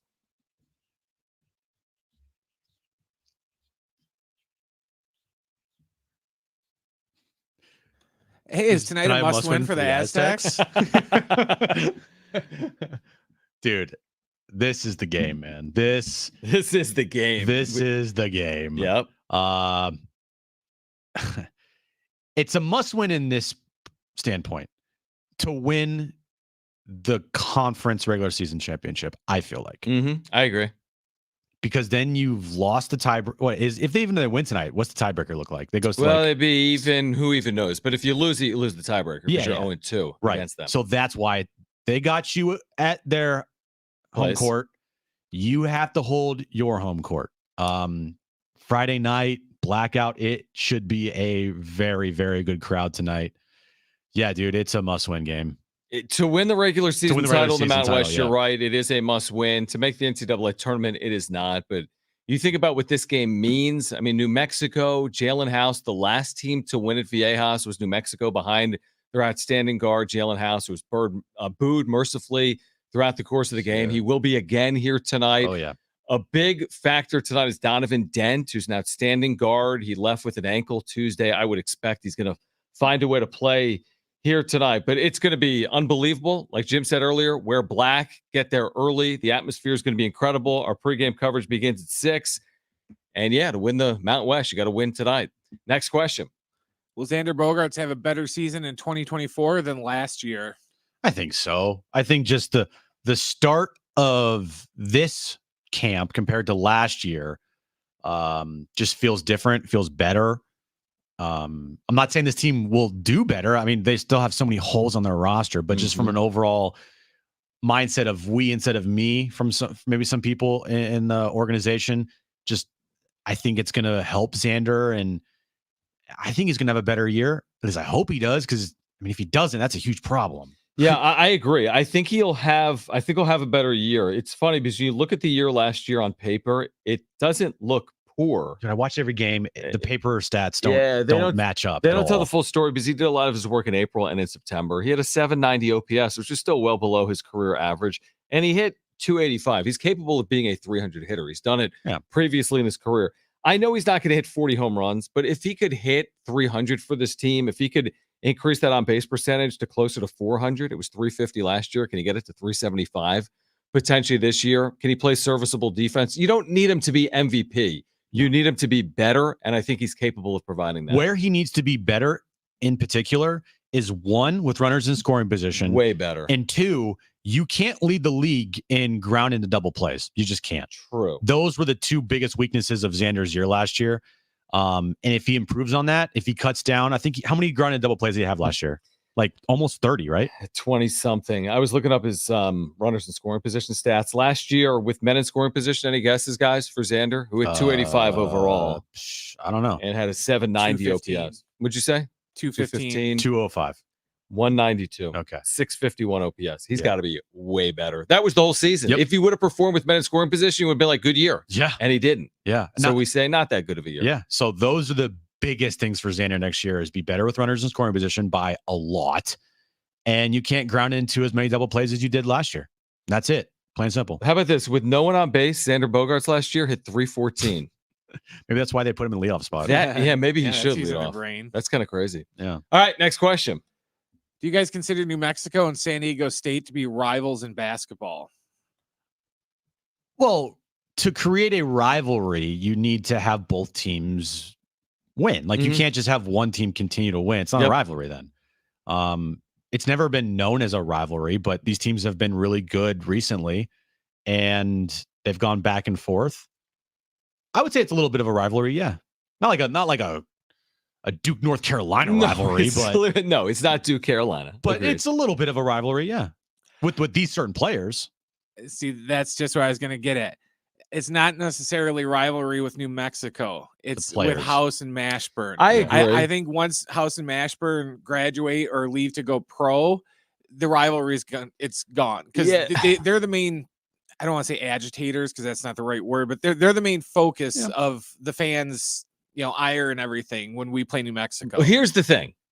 For the issue is New Mexico for a decade hasn't been near as good as San Diego State. Now, recently they've been better. There was a period of time when Steve Alford was at New Mexico and they made the NCAA tournament that it was a really good series. There's a famous game when San Diego State won a regular season with a 19-1 run to finish in 2013 with a 1-3-1 zone that looked like Colorado State on Tuesday night. When San Diego State and New Mexico had some classic games, but that was in like that 2000, I'm making it up, 7 to 2013. Then New Mexico dipped and San Diego State just kept climbing. So I think among all the opponents in the Mountain West, you could make an argument that San Diego State, New Mexico is on par with anyone else that San Diego State plays. But yeah, I mean, New Mexico is going to have sustained success for it to be a sustained quote unquote rivalry. Next question. What do you want to hear from Eric Xander when he speaks to the media tomorrow? I think what I don't want to hear from him. Okay. His autobiography. No. What I know I'm like changing the question, but what I don't want to hear from him is a lot of talk about condensing payroll and, budgets, smart decisions. We're not going to spend big time money anymore. Like, I'm not saying that if he does say that, that's the end of the world, but it would not be good. It wouldn't be a good look to all of a sudden say, you know what? Yeah, we're not going to spend any money anymore. We got to keep our payroll to this, budgets, this and that. A lot of stuff that fans just don't want to hear. I want to hear definitively, real quick, that I'm okay with him saying, listen, we have some things we need to get our house in order to some extent, but make no mistake, all of our priorities are based on bringing a championship to the city of San Diego in the near term. Every decision we're making is based on how we can win and win at the highest level that we've ever won at. I need to hear from him. We saw it in a statement 3 months ago. We want to fulfill Peter's wishes of winning a championship. I need to hear it from him that what we're doing is with an effort to win a World Series. That's what Padres fans deserve. And I think it's what Padres fans want to hear as well from Eric Xander. What do you got, Brent? I think if he just comes out and talks numbers in the budget, he'll put Padres fans to sleep and they'll be like, oh, God, this dude's boring. Never mind. We don't need to hear from him anymore. And nobody wants to hear about whatever you want to. Budget. We want to hear about winning. Yeah. Are you going to do what's necessary to put this team in the postseason? You're probably, and they've already probably gone over with him, and they'll go over with him tomorrow. There's bullet points and talking points that they're going to hammer home, and I think I don't think we're going to get much of anything tomorrow from Eric Xander because it's going to be by design. Like any question that's asked, it's going to go right back to Peter's vision of winning a World Series championship. We're going to do everything we possibly can to fulfill that vision. And, in the meantime, I'm going to do the best I possibly can to preserve his legacy as well as the team. And we believe in the players, and we believe in the coaching staff, and we believe in AJ Preller. And moving forward, decisions will be made, but as of right now, this is our main goal and focus. Yeah, like what if he's not rocking the boat? What if he's like, everyone is being graded in 2024? Better. Yeah, no job is safe. We'll make changes if we need to. Is out if we don't make the postseason. Yeah, that's not happening. Clearly tomorrow from here. I mean, it would be shocking. I mean, I don't know. Oh my God, I have no idea what he's going to say. It's like a mixture of Ron Fowler and Peter Seiler and whoever else you want to talk about, and Jerry Jones and they're just like, he's just putting guys on blast. Yeah. Oh, he's like, I'll tell you one thing, man, he's got to play better. Imagine, like that's not how he's going to start. Xander needs to suck it up. He's going to play second base and he's going to like it. And if we need to, we're going to move him to first. Yeah. I told him that. And by the way, we're trying to move Ha-Seong Kim. All right, call right now. Can you imagine? Call right now if you want a chance to win a pair of tickets to see Chicago and Earth, Wind, and Fire. First two callers will be our contestants for trivia. It's Trainwreck Radio. Here's the number to call right now, 877-767-4760. Again, call right now. Great prize. Chicago, Earth, Wind, and Fire, 2 free tickets. North Island Credit Union Amphitheater, August 31st. We'll play trivia. First two callers will be our contestants. 877-767-4760. Again, 877-767-4760. That's next.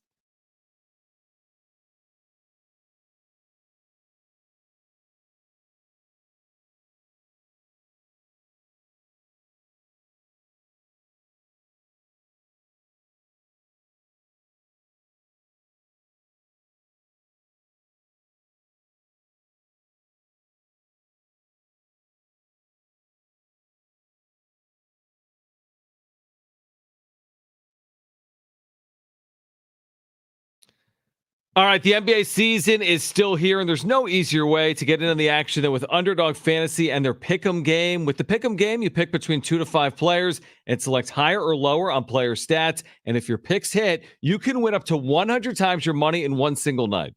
It's legal in California. I love playing with my favorite players. I actually won big last night, John, with Steph Curry, higher than a point total that he had on Underdog Fantasy. It's like fantasy sports, and if you like playing fantasy sports, Underdog Fantasy is the easiest and best way to win. You can play with your favorite players, whether it's the Warriors, whether it's whomever, Lakers, whatever it is. It's so easy with the Pick'ems. You can go to their easy-to-use mobile app or to UnderdogFantasy.com. Sign up with promo code Jon and Jim.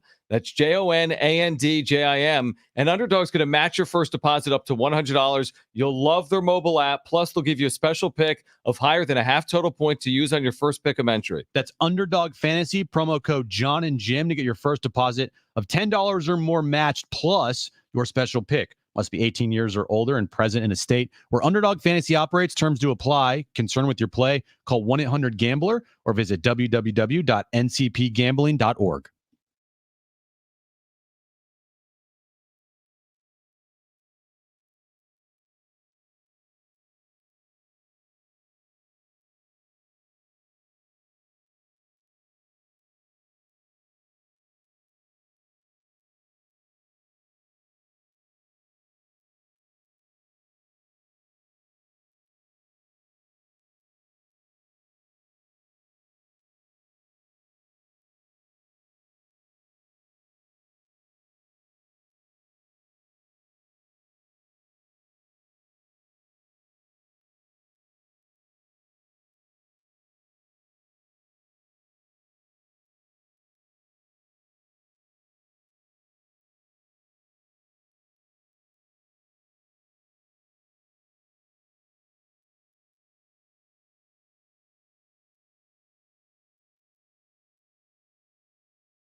Bob Scanlon. We'll have that for you coming up at 5 p.m. I'll be heading down to Viejas Arena. Our pregame coverage, the countdown to tip-off. Myself and Fletcher will begin at 6 p.m. Wear black. I will change. I'm wearing blue. I will change. You're wearing the same pants. Oh, all right. The best Great pant. Pant talk. You didn't think you were going to get it today. Was Xander moving short second after getting it? Yeah, look at you. We And give you by you, I everything mean the you're listener give you everything and you the want. viewer on YouTube. If you missed Bob Scanlon, we'll have it for you coming up in about 15 minutes back. Of course, with the Padres, Padres.tv here in 2024. Let's get to this one.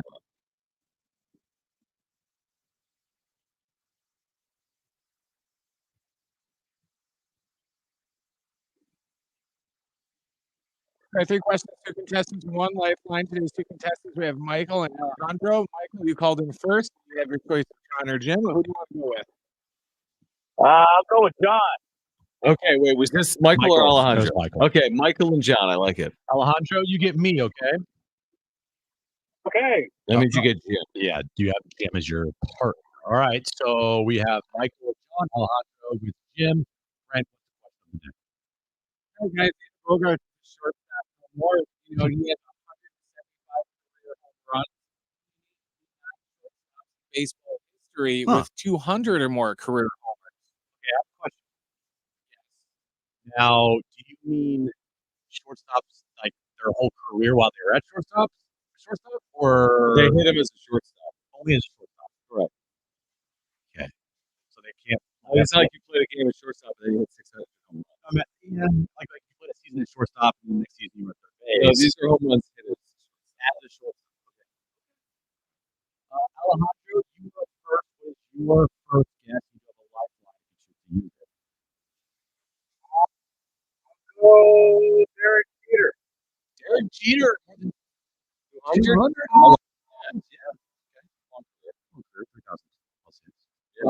Michael, you're up next. What is your first guess? You do have a lifeline. You should use it. All right, I got it. Go. Alex Rodriguez. Yes. Alejandro, back to you. What is your next guess? You have a lifeline if you choose to use it. I'm gonna go. I'm pretty sure about this. Cal Ripken. Cal Ripken, Jr. Yeah. Good guess, man. Michael, you're up next. What's your second guess? You have a lifeline if you choose to use it.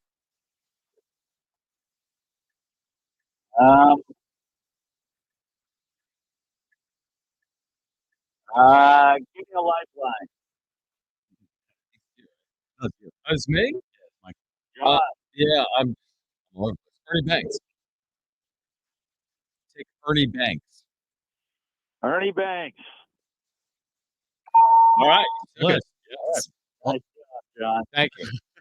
Alejandro, final guess. What do you got? You have a lifeline. So, I know I have. Miguel Tejada. Oh, Tejada. Very good guess. Not have thought about that one. Michael, this is all up to you, man. You need this to send this thing to overtime. You don't have a lifeline, so what do you got?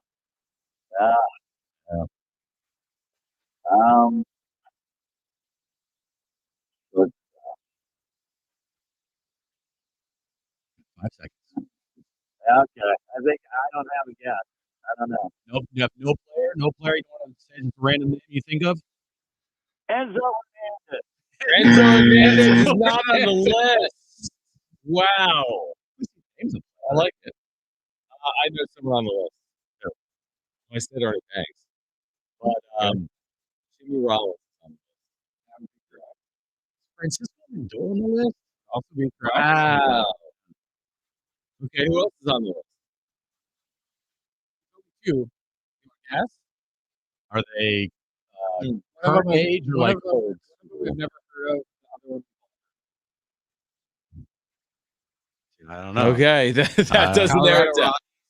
Oh,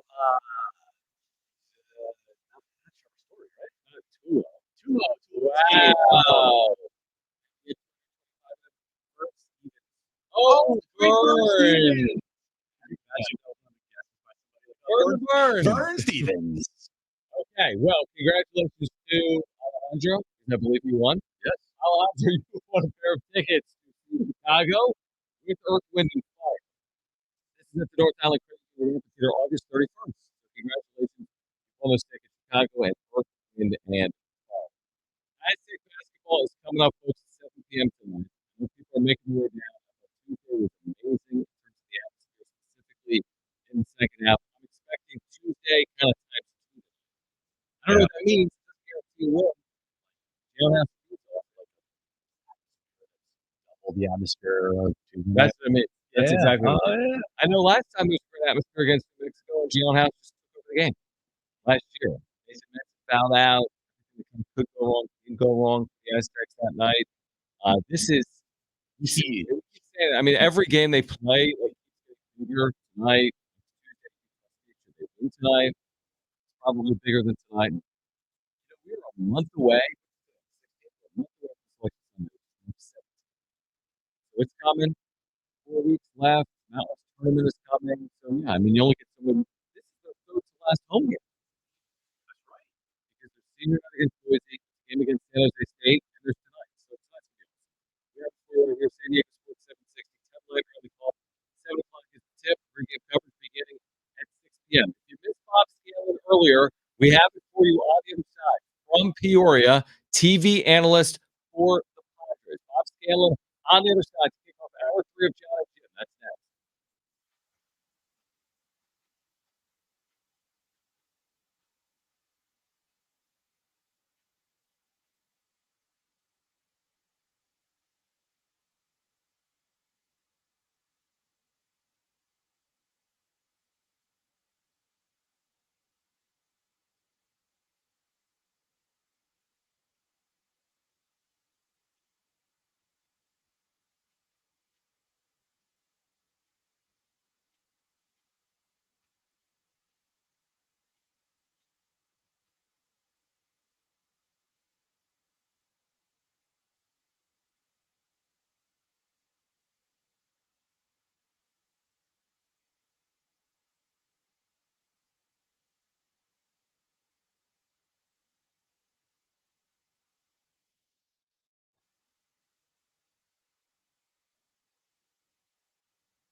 All right, this update is brought to you by eBay Motors. We are 1 hour away from pregame show between the Aztecs and New Mexico. Tip off tonight at 7 p.m. at Viejas Arena. If you're going to the game tonight, make sure you wear all black. It is a blackout. Of course, you can listen to the game right here on San Diego Sports 760. NFL news of the day. Jimmy Garoppolo was suspended for 2 games for uses of PEDs. And Padres news of the day. Xander Bogaerts will be moving to second base as Ha-Seong Kim will move from second back to short.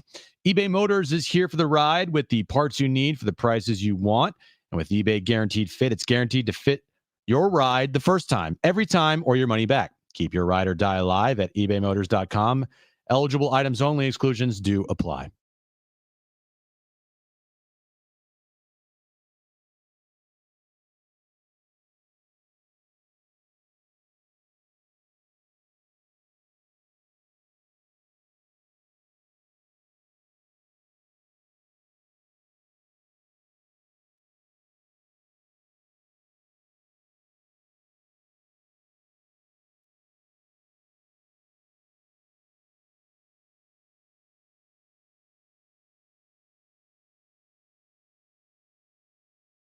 They actually host New Mexico. But anyway, Jon Jim, hour 3 here on a Friday. Jon is on his way to Viejas Arena. We'll pregame show outside of the arena.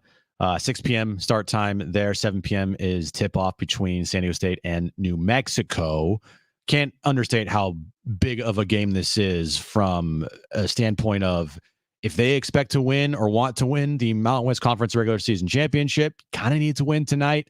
Oh, and by the way, last time that New Mexico was in San Diego at Viejas Arena, they beat the Aztecs last year. And earlier this season on the road, San Diego State lost to New Mexico. So this game is everything tonight. It's massive. I can't wait till it starts. Again, 6 p.m. is when our pregame coverage starts outside the arena with Jon and Fletch. All right, so the news of the day in Padres land, Xander Bogaerts moving from shortstop to second base. And at first, when I first saw the initial news, and we've talked about it a bunch today, but when I first saw the news this morning, I thought I was going to feel a different way throughout the whole entire day. Like I thought I was going to be on the, I don't really know about this one. Like, this is going to kind of be kind of weird. But as the day has gone on, the more that I think about it, we've talked to Scan. You'll hear our conversation with him coming up in a bit here. We've talked to Kevin Acee about it. I actually think this is going to help this team, not from a standpoint of Xander playing at second. I just think from other players seeing Xander do this, a guy that has played pretty much his entire career at shortstop, right? Won 2 World Series. He's one of the highest paid players on the team, and he's willing to change positions for the betterment of the team. I think that's just going to make everybody around him say, all right, I see the sacrifice that he potentially is making and know that I need to step up my game because I see Xander doing things for the team. I need to do things for the team myself. Well, it's something we kind of hinted that they missed last year was they didn't have a lot of leadership. And this is honestly, it's good team leadership. It is. They went to him and, he's at a level enough that he could have been a crybaby about it and just been like, no, I'm not moving. I'm staying. Sign me to be a shortstop. We agreed that I wasn't going to move till, X year in my contract. So no, I'm not going to move. Oh, no pun intended. But he was like, look, if you guys think this is what's going to help us win the World Series, then fine, I'll do it. And I'm not going to, put up a fight about it or just whine about it. It is what it is. And if it's going to help the team, then I'll do it. And, just to start spring training, it's kind of refreshing to have hey, if it's going to, get out the cliche book. Hey, if it's going to help the ball club, opposed to, how many times did we get a situation like that last year where you can go, oh, look, so-and-so is moving to positions or whatever to help the ball club. Yeah, I didn't see that. Other than them and the musical positions they did with Tatis, right. They didn't. Well, you also, a lot of last year was like guys wanting to hit in certain spots in the lineup and then not wanting to hit in certain spots in the lineup. Did you hear Xander talk about, he kind of snuck it in there. He's like, well, not many second basemen hit fourth in a lineup. Did you hear that? He kind of snuck that in there today. And I'm thinking to myself, bro, you're probably not going to be hitting cleanup for this team. If you're hitting cleanup for this team, that might be a problem.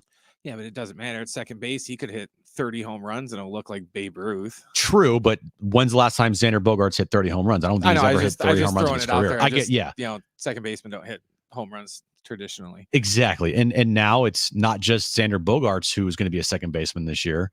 I mean, Mookie Betts is also a second baseman for the Dodgers. So that's true. I forgot about that. It's interesting there that two superstar players are moving to second base this year, probably for the betterment of the team. And look, like you said, Brent, it sets a standard for everybody on the team to not complain about potentially some things that they might not like individually. Because if Xander's not complaining, if Xander's doing this, then you can't complain.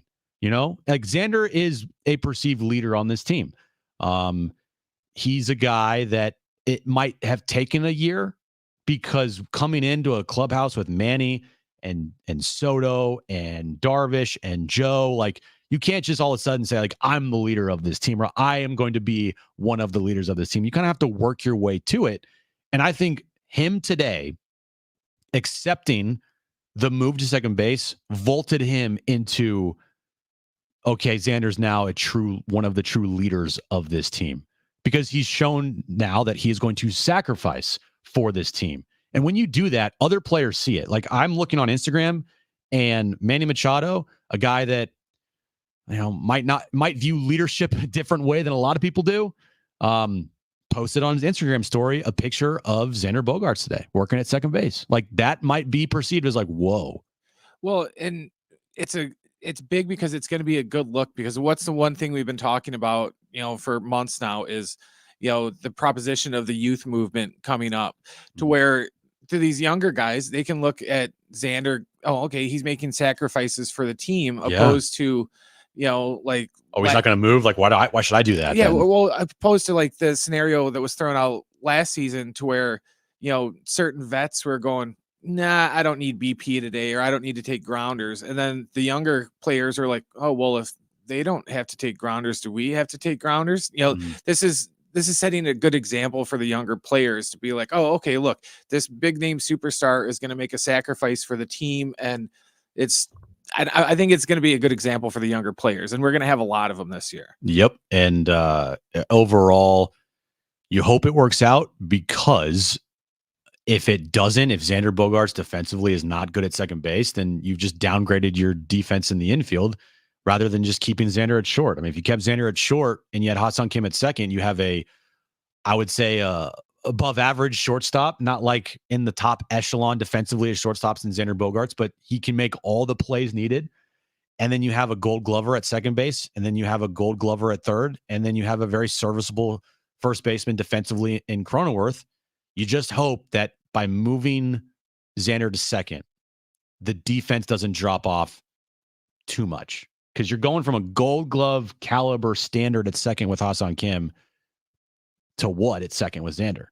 I think we'll be all right, because I agree. On paper, second's easier to play than short, so he should totally have no problem with it. And I agree. And these guys are professionals, and they've played baseball their entire lives, and it's more so about, okay, the footwork at second for turning a double play. That's just what I was going to say. And, stealing base, who's going to cover second. Right. Like communication is going to be a huge thing about it. But hey, if a grounder is hit to Xander Bogaerts, it's not like all of a sudden Xander's going to not know how to field a ground ball. Yeah. And, everyone likes to kind of rip on him about his range at short. It's like, well, he still has good enough range to make the throw from second. Yes. So. And maybe if the concern was Xander's arm, like going to his right, it's going to maybe be better and more beneficial for him at second base, because you're not going to have to cover a lot of ground as far as your arm goes.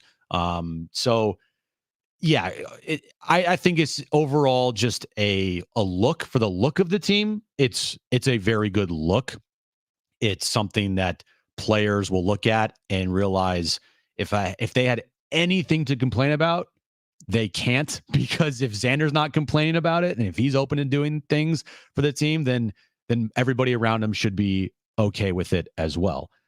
We had Bob Scanlon, Padres.tv, the new Padres.tv, on with us earlier today. If you missed that conversation, here's Bob with us talking about Xander's move to second and his thoughts on the totality of spring training for the Padres this year. Yeah, it was kind of a surprise announcement today by Mike Shildt. A surprise in that it's actually coming to fruition, not a surprise in that it hasn't been discussed, as you guys know. And Mike acknowledged that he even discussed it with Xander when he went to visit him down in Aruba back in December. So it didn't completely come out of the blue.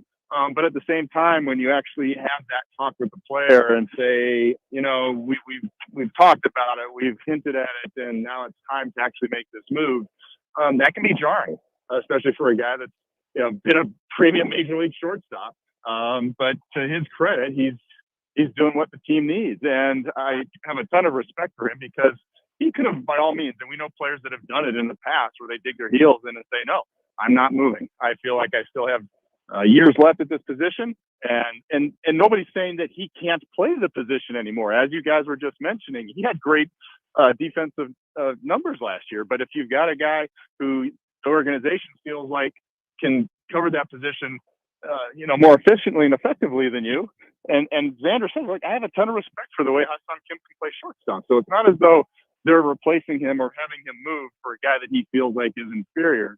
He understands what's going on. He didn't want to be a distraction neither this year nor in the future because he knew eventually this conversation was going to happen, whether it was this year or the next year or the following year. So if that's the case, hey, let's get it done. Let's put it to rest. Let's make the move. And as he said, hopefully he can become a Gold Glove shortstop at second base, and most importantly, bring championship baseball to San Diego. And I love this point also because, look, I've won a championship as a shortstop. I've won a championship as a third baseman. Why not get one as a second baseman now? So I think he's taken a great attitude with it. Do you think that anything from last year, as far as the way this team played, I mean, 82 wins, they missed the postseason. The year was definitely a grind. Like, say they won last year, say they made the postseason. Do you still think they make this move this year? Because Xander did note it was it came up on him very quickly this year. He did not expect it to happen in year 2 of the deal.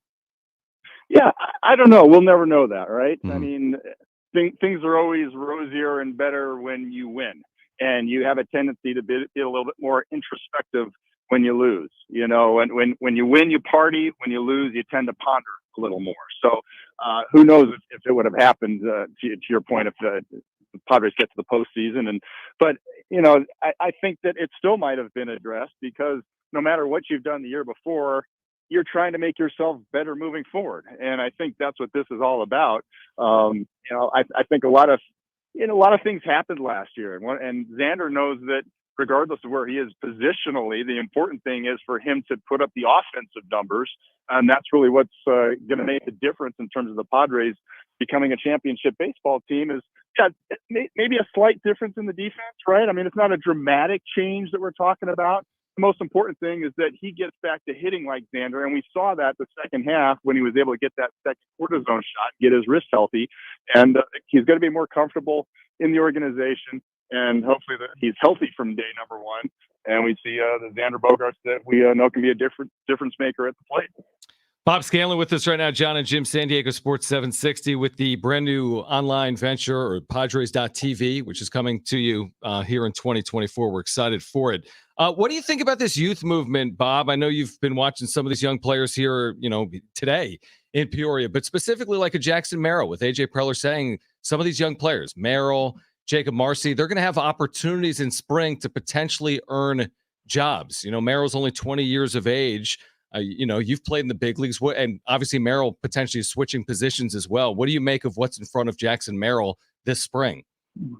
I think it's exciting that you're looking at players that actually can make that jump. I mean, I was impressed with Jackson Merrill last spring. I'm looking at this kid and just standing there the first time I met him, I go, I'm looking at a man right here. This isn't like a 19-year-old kid. This guy is physically mature. And then in talking to him, just so in charge and understanding of who he is as a player, what he needs to do to be successful, what he needs to do to work on to get better, the way he handled his opportunities in spring training last season, including after making an error, not getting flustered, just coming back and making the next play. He's extremely advanced, and it's fun to watch a kid that you feel like, okay, is it going to be a push to push him to the big leagues with as little experience that he has in AA? Absolutely.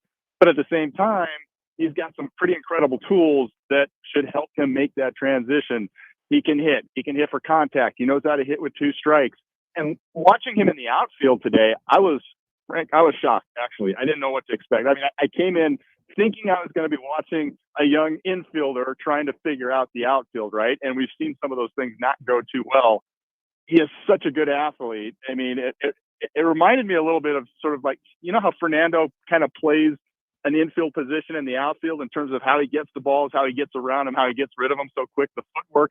Same type of thing that I saw out of Merrill working out in the outfield today. So I think he's going to be able to make that transition no problem. And I think it's pretty exciting when you think about having young players that have the opportunity of being drafted, developed, and coming up to the big league level. Let's be honest, we haven't seen a ton of that from the Padre organization in a long, long time. So the fact that you've got a Jackson Merrill and you've got a Marcy, and watching Ethan Salas catching today, this kid is probably going to be the first catcher to catch in the big leagues as a teenager since Pudge Rodriguez did it back in 1991. He's knocking on the door here pretty soon. So a lot of exciting young players, and it's fun. You already got your veteran superstars and some more exciting talent along the way. So it's a lot to keep an eye on this spring, no doubt. Oh, yeah, there's a lot of storylines with the Padres this spring for sure. Another storyline is the starting rotation, Bob. A lot of new faces in there. Michael King, who was on the station earlier today, joins the rotation. What do you make of the new look Padres starting rotation, and who do you think are some guys that could possibly crack into the starting 5 this upcoming season? Yeah, there's question marks there, right? I don't think there's any doubt about it. Obviously, Yu Darvish is going to be there. Joe Musgrove is going to be there. Both of whom, by the way, in talking to them today, they're feeling like they're feeling great. They're saying they feel amazing. They spent their off seasons in San Diego rehabbing the elbow for Yu, the shoulder for Joe, and they feel as strong as ever. So those are great signs to have your 2 anchors at the top doing what you need them to do. Michael King, I haven't seen him throw yet, so I've heard he's a great guy. I'm sure you had fun talking to him on the interview today. But everybody's excited about the stuff with him. The only question with him, of course, is how many innings will he be able to provide? 104 as a starter last year.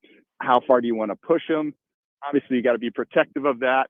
On the other hand, you don't want to put too many restrictions on it, right? Because Seth Lugo, we didn't know what we were going to get out of him, and yet he proved everybody wrong and pitched a lot more than anticipated. Now, granted, this is a different situation with a younger pitcher, but that's going to be one of the questions with him. And then Vasquez and Brito, people have been impressed with his stuff. I got a chance to watch Vasquez today in the live BP. Good stuff, good command, especially to the arm side, backdooring it to the lefties today. So those are the 2 guys that you think are going to fill those last 2 spots. That being said, we know there's always things that happen over the course of the season. We're Pedro Avila's got to be ready to go. Matt Waldron's got to be ready to go. We might see a young, we were talking about the prospects just a moment ago. Snelling, this kid's got amazing stuff. I got a chance to watch Thorpe, the other pitcher that came over from New York. He was impressive today. So there's a lot of guys that we might see over the course of the season. And frankly, to your guys' question, I think, how important is the starting rotation? For me, it's always hugely important because I love the depth that AJ Preller has added to this bullpen this year. Going out and getting Matsui, going out and getting Go. You're going to have Suarez healthy. You got Wilson, you've got Cosgrove, and other options. That's fantastic.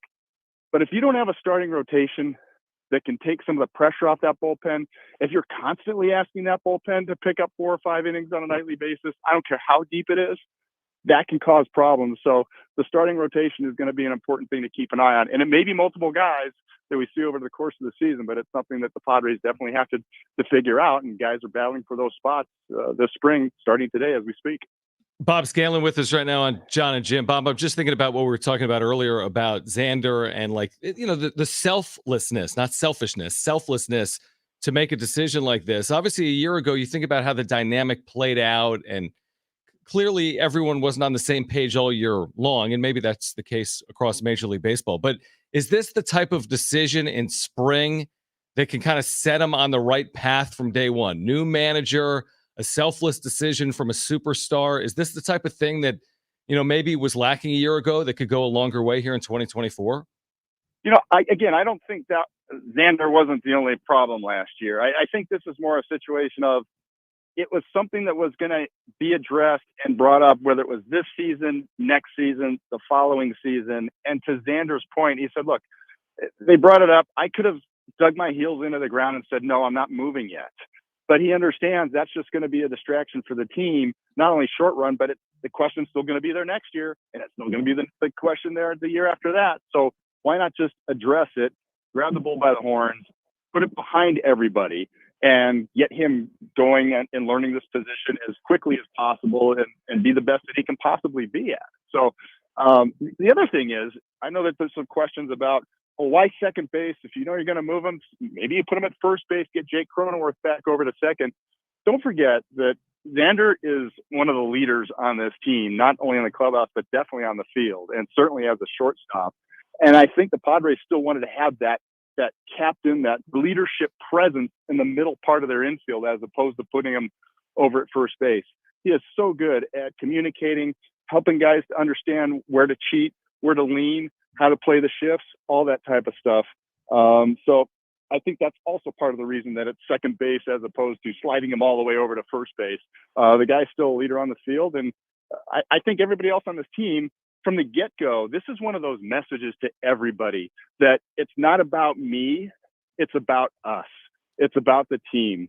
And who knows, maybe there were some fissures last year in this clubhouse in terms of, is everybody on board knowing that they're committed to this ball club, they're going to be here next year. I'm going to do whatever it takes to show the team, the organization, and everybody that I'm here for not just me, but for you guys as well. This sends that message on the first day of spring training that, guys, it's not about me, it's about us. And what do we need to do to win a championship and get back on track? Great perspective and insight from a longtime major leaguer who, of course, you can catch on television now on Padres.tv. Bob, will you be in Korea? Will you be in Korea for those opening games or not? Yeah, I get to go over there. Okay, I wasn't sure what the plan was. I mean, how cool? I mean, that's a pretty unique opportunity, is it not? I mean, obviously for yourself, the broadcast crew, but for the players, I mean, to go to Korea for a couple of games, that's kind of thrilling, that opportunity. Absolutely. I mean, anytime you get a chance to travel and see another culture, it's exciting, but it's fun to see it too on a baseball level. I've been fortunate. I've got a chance to play baseball, in Canada, in Mexico, in Dominican Republic, in Venezuela. Now I'm going to get a chance to see what it's like over in Korea. And I just love how the different fan bases respond to different things, the traditions that they have, all of that kind of stuff. And there's an electricity when you take Major League Baseball to another part of the world. And I just can't wait to experience it, along with just experiencing, their culture. And usually these people, they're so gracious. They're so happy to have you there. So it's going to be fun. No doubt about it. Yeah. And I'm anxious to learn what they're all about and be a part of this fun trip.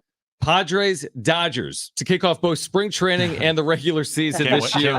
Can't wait. Korea.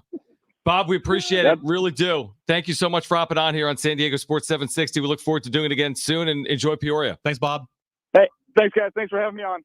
That was our conversation with Bob Scanlon earlier in the show. Coming up next, we'll get you ready for the big matchup tonight. Aztecs taking on New Mexico. Also, what is Ha-Seong Kim's future now with Xander Bogaerts going to second base? We'll talk about that coming up next.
All right, we'll get you ready for Aztecs, New Mexico tonight. Also, Mike Schilt on the decision to move Xander Bogaerts to second base. You'll hear him coming up next.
This update's brought to you by eBay Motors. Aztecs, big game tonight as they take on New Mexico. 7 p.m. tip-off. 6 p.m.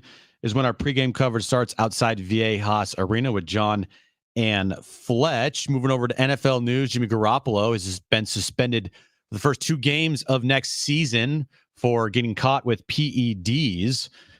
And moving over to the Padres today, Xander Bogaerts is moving from shortstop to second base. Ha-Seong Kim is moving from second base to shortstop. eBay Motors is here for the ride with the parts you need for the prices you want. With eBay Guaranteed Fit, it's guaranteed to fit your ride the first time, every time, or your money back. Keep your ride or die alive at ebaymotors.com. Eligible items only. Inclusions do apply.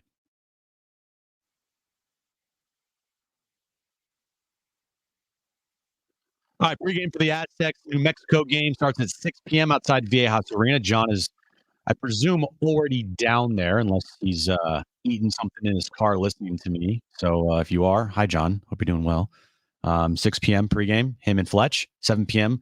tip-off, Aztecs Lobos. You can listen right here to Ted Leitner on San Diego Sports 760.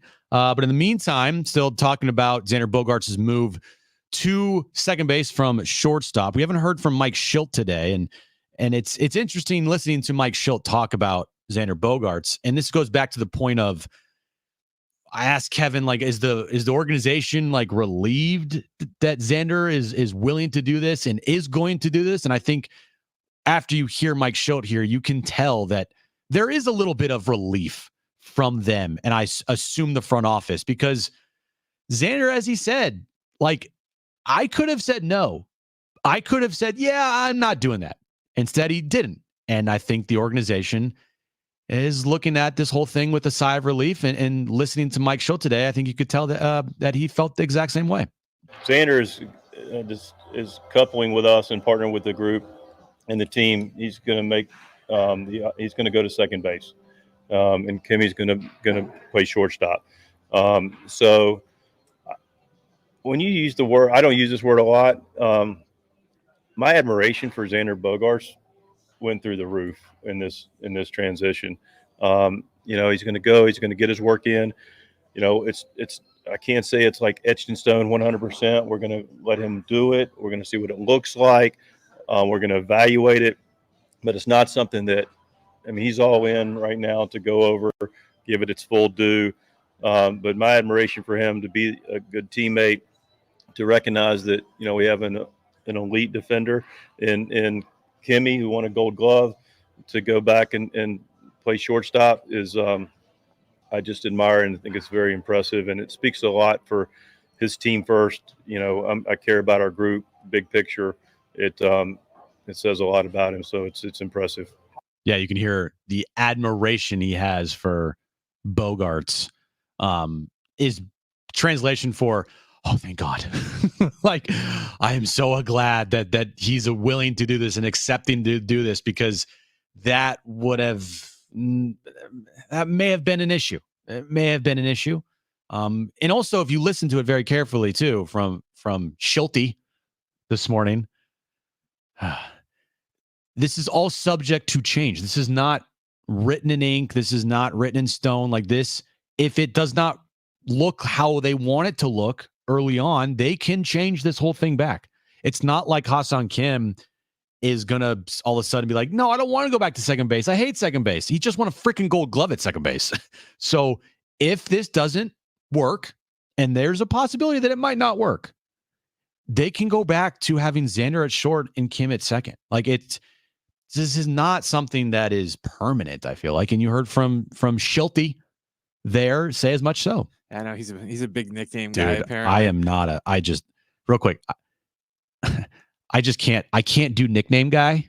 Like, I can't be the nickname dude. I'll give him this. He's at least doing nicknames based off of their names. Like, Favre was a big nickname guy, but that was because he didn't learn anybody's names. Yeah. So he didn't want to learn that your name was Jim. So you just go, hey, Chief, how you doing? Oh, yeah. Hey, pal. Hey, boss.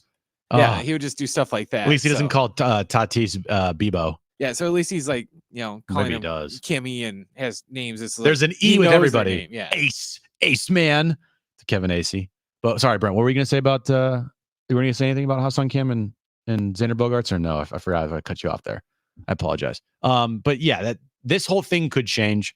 This is not something that is going to be permanent unless it actually really works out. Then you're going to see all this throughout the entire year. I remembered what it was now. It's good that they're doing it now at the beginning of spring training. Yeah. Because now, if it doesn't work, then we got plenty of time to come up with a plan C or whatever we're up to at that point, opposed to, tomorrow is the last day of spring training and second baseman Xander Bogaerts. Xander's going to be playing second in Korea. Like, what? Good luck. Like, excuse me? No, I do agree. And this was all pre-planned. This is all something that they weren't going to wait a couple days to announce. Like, it's no coincidence the very first question this morning to Schulte was from the ace man asking about bogey moving positions. Like, that question was definitely planted for a reason, because they don't want this to be a distraction. What if this wasn't announced today and all of a sudden you see Bogaerts playing at second base or taking grounders at second base? Everybody would be freaking out. Like, wait, whoa, why is Xander Bogaerts at second base? And then they would ask questions to Xander Bogaerts, and then he'd be like, well, I was, I guess I'm playing second this year, or whatever the case may be. Like, how this whole thing came about and how this whole thing went down today is what good teams do. It's what button-up teams do as far as a communication standpoint. Everybody's on the same page. There's no lost in translation here. Everybody knows their roles, and everybody's willing to accept those roles. And I think that's what good teams do. Well, it's to be determined if this team is going to be a good team this year. But everything they did today is, what you see from winning organizations. I talked about it earlier today and with John, is like, when Manu Ginobili went to the bench for the Spurs, it's a winning organization, and how they handled it was perfectly. Manu Ginobili's won multiple NBA championships, and all of a sudden now they're putting him on the bench. Like, that could have been a disaster, but it wasn't. Or even if you want to stick with baseball, moving A-Rod to third from short. Moving A-Rod to third. Of Jeter. Exactly. Like, those things could have been an issue. And guess what happened? The first year that A-Rod was in New York. They won a championship. Yeah, and he could have pitched a fit. Yeah. Been like, I'm not going to short. I mean, you move Jeter to short. Like, I just won an MVP. I am the highest paid player in baseball. I am probably the best player in baseball. I want to play short. And you're right. He moved to third. And it helped that team win a championship. I don't know if Xander moving to second base is going to help this team win a championship. Can't hurt. Doesn't hurt. I think the bigger move, and I think the move that would have helped this team more, but I understand why it didn't happen, is if Xander went to first. Like, if Xander went to first, I would say that would be a bigger thing for this team than Xander moving to second early, because it just feels a little bit interchangeable. I know Ha-Seong Kim is better defensively. He has better range than Xander Bogaerts, and he's also younger. But at the end of the day, it's kind of like it feels a little bit interchangeable with a little bit of an upgrade defensively at short with Ha-Seong Kim. If I was going to have to move him to a position that he's never played before, I would feel a hell of a lot more comfortable with him at second than to just throw him at first. Absolutely. Because I know lots of people, first is not easy because you have to scoop all those wild throws up out of the dirt. You have to make sure your foot's always on the bag. There's lots of little things that if you've never played it, it's going to take a while to get used to. Right. No, I 100% agree with that. I'm just looking at a standpoint of what's Jake Cronenworth's best position. It's probably second base. Ha-Seong Kim's best position, shortstop. Obviously, Manny at third. Xander does feel kind of like the outlier guy here. And it just goes back to like, wait, why did they sign him again? But if he performs offensively, and it seems like he is elevating into more of a leader role on this team with the move today, then it's fine. He's a really, really good baseball player. And I think if you'd ask most teams, hey, would you take Xander Bogaerts on your team? I think most teams would say yes, they want Xander Bogaerts on their team. It's just where he plays, I think at the end of the day might become kind of irrelevant. It's more or less how he reacted to the change rather than the change itself. The change itself, second base, like you said, Brent, if you're going to move off of short, like Ha-Seong Kim did last year, moved to second, become a Gold Glover. And the same thing with Xander. I think moving off of shortstop, the easiest position probably would be second base, maybe third because he's played it before. But it's more or less his reaction to the move and his willingness to the move more than the move itself. That's going to help this team. Well, everyone keeps talking about his range. Well, if they're worried about his range at short, it's like you can't put him at third. Exactly. And if they're worried about his arm, you can't put him at third either. And another thing that I don't think we've really talked about today, does this mean that Manny Machado is going to be starting the year at third base? Because didn't we all say that probably Ha-Seong Kim would be your third baseman until Manny's ready to go in the field? And Jake would be at second, and then they got probably a Profar at first, and Merrill in left, and whoever else in center. I mean, now if you are saying Kimmy is your shortstop, that kind of signals to me they might feel pretty good about Manny Machado starting the year in the field, right? Unless they're just going to go utility out in the third for a week or two, however long it is. Maybe, but yeah, I think it's a good sign to see Manny, or to us seeing Manny out there at third base to start the year if they're making this move today. All right, coming up next, which you ready for? Aztecs pregame show at Viejas Arena.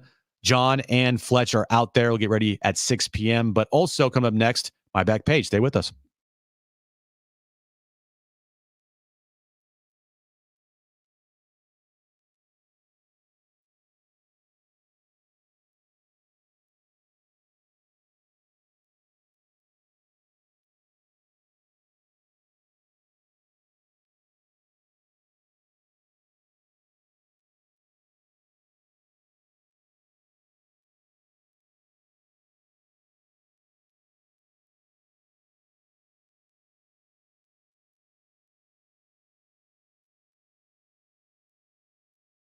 All right, guys, lower mortgage rates are here. Smart homeowners are wiping out all their credit card debt with help from our friends at Loan Pronto. Hey, guys, it's Schaefer. Right now, Loan Pronto has a cash-out refinance rate of just 5.49%. It's a huge drop. so you can get refinanced now, get cash out of your home's equity to wipe out all those credit cards and other high interest loans. You can save hundreds every month with lower payments, or if you still have that mortgage rate in the threes, you can use Loan Pronto's Equity Express line of credit. Just get the cash you need and leave your primary mortgage intact. Loan Pronto can get you $50,000, $100,000, even $200,000 in a matter of days. The bottom line is this: Loan Pronto, they've got several options to help you erase debt and take control of your finances. If you call today, you can even skip your next 2 mortgage payments. Call Loan Pronto right now. Here's the number: 619-207-4336. Again, write this down: 619-207-4336 or loanpronto.com. That's 619-207-4336. Equal housing lender, NMLS 1661781, 5.49% has 6.39% APR, subject to lender approval.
right, final segment for the week on Jon and Jim. Jon is at J House Arena right now, getting ready for Aztec pregame show with Fletch coming up here at the top of the hour, 7 p.m. tip-off.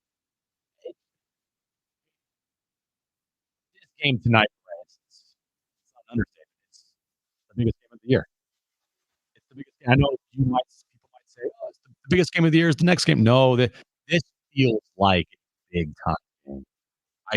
The atmosphere there, TV is going to show. I feel like it's going to be a blackout. We're in the point of the season where the winner of this game has the upper hand. I feel like in winning the regular season championship.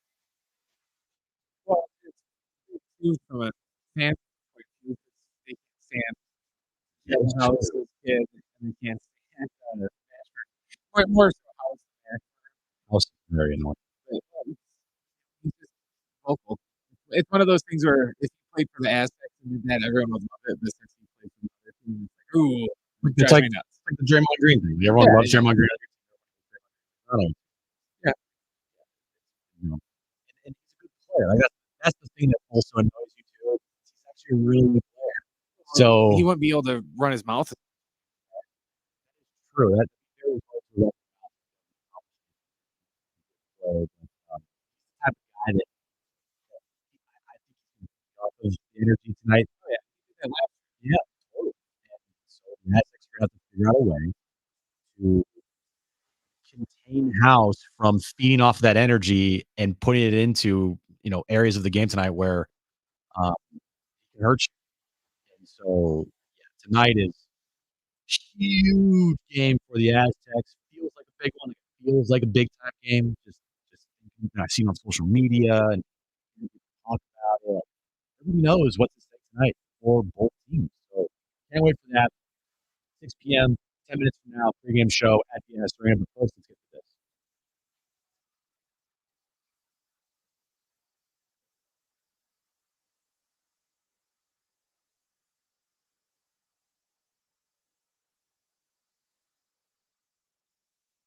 All right, Brent, you might remember this, and not because I'm saying you're older than me, but the Nintendo action set with Duck Hunt, Super Mario Bros, and the gun that it came with sold for $99.99 bucks, not $19.89.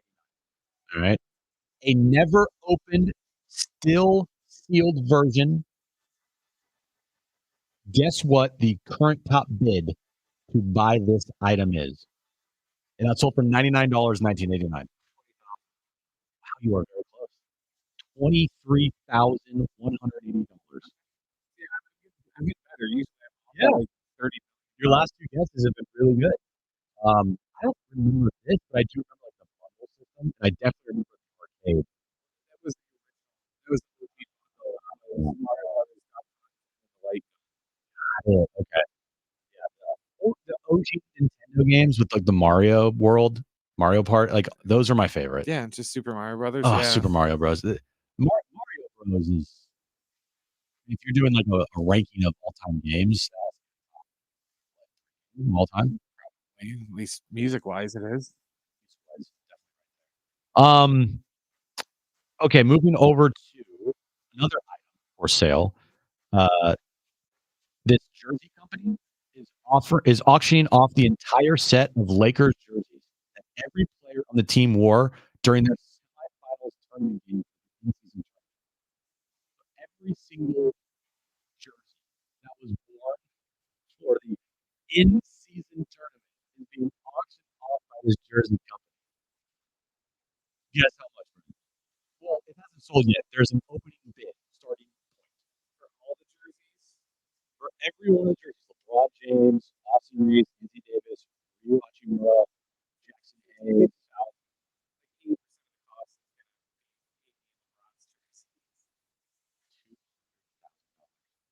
Well, I guess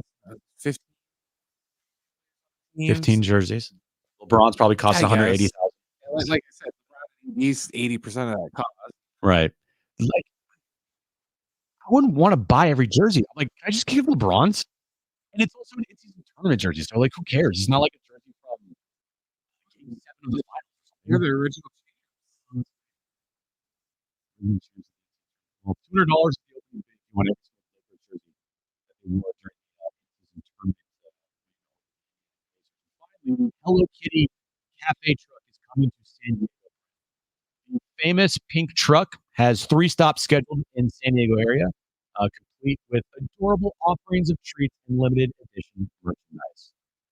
The Hello Kitty Cafe truck will open in Carlsbad tomorrow at the shops in Carlsbad Mall near Regal Cinema and Luna Grill. It will be then in Chula Vista at Otay Ranch Town Center on Saturday, February 21st, followed by a final stop in San Diego at Fashion Valley on Saturday, March 2nd. Near Bloomingdale's and Forever 21, the pop-ups will take place between 10 a.m. and 7 p.m. I know our entire crowd is very excited about the Hello Kitty pop-up cafe truck. Really just leaning in that demo, just right in that demographic. That's really where John is. He's waiting in line. Yeah, waiting in line. Aztec backpack and everything. There's an Aztec game tonight? What? No, there is an Aztec game tonight. Huge game. Aztecs take on New Mexico, 7 p.m. tip-off. Our pregame coverage starts coming up next. John and Fletch from outside of Viejas Arena right here on San Diego Sports 76.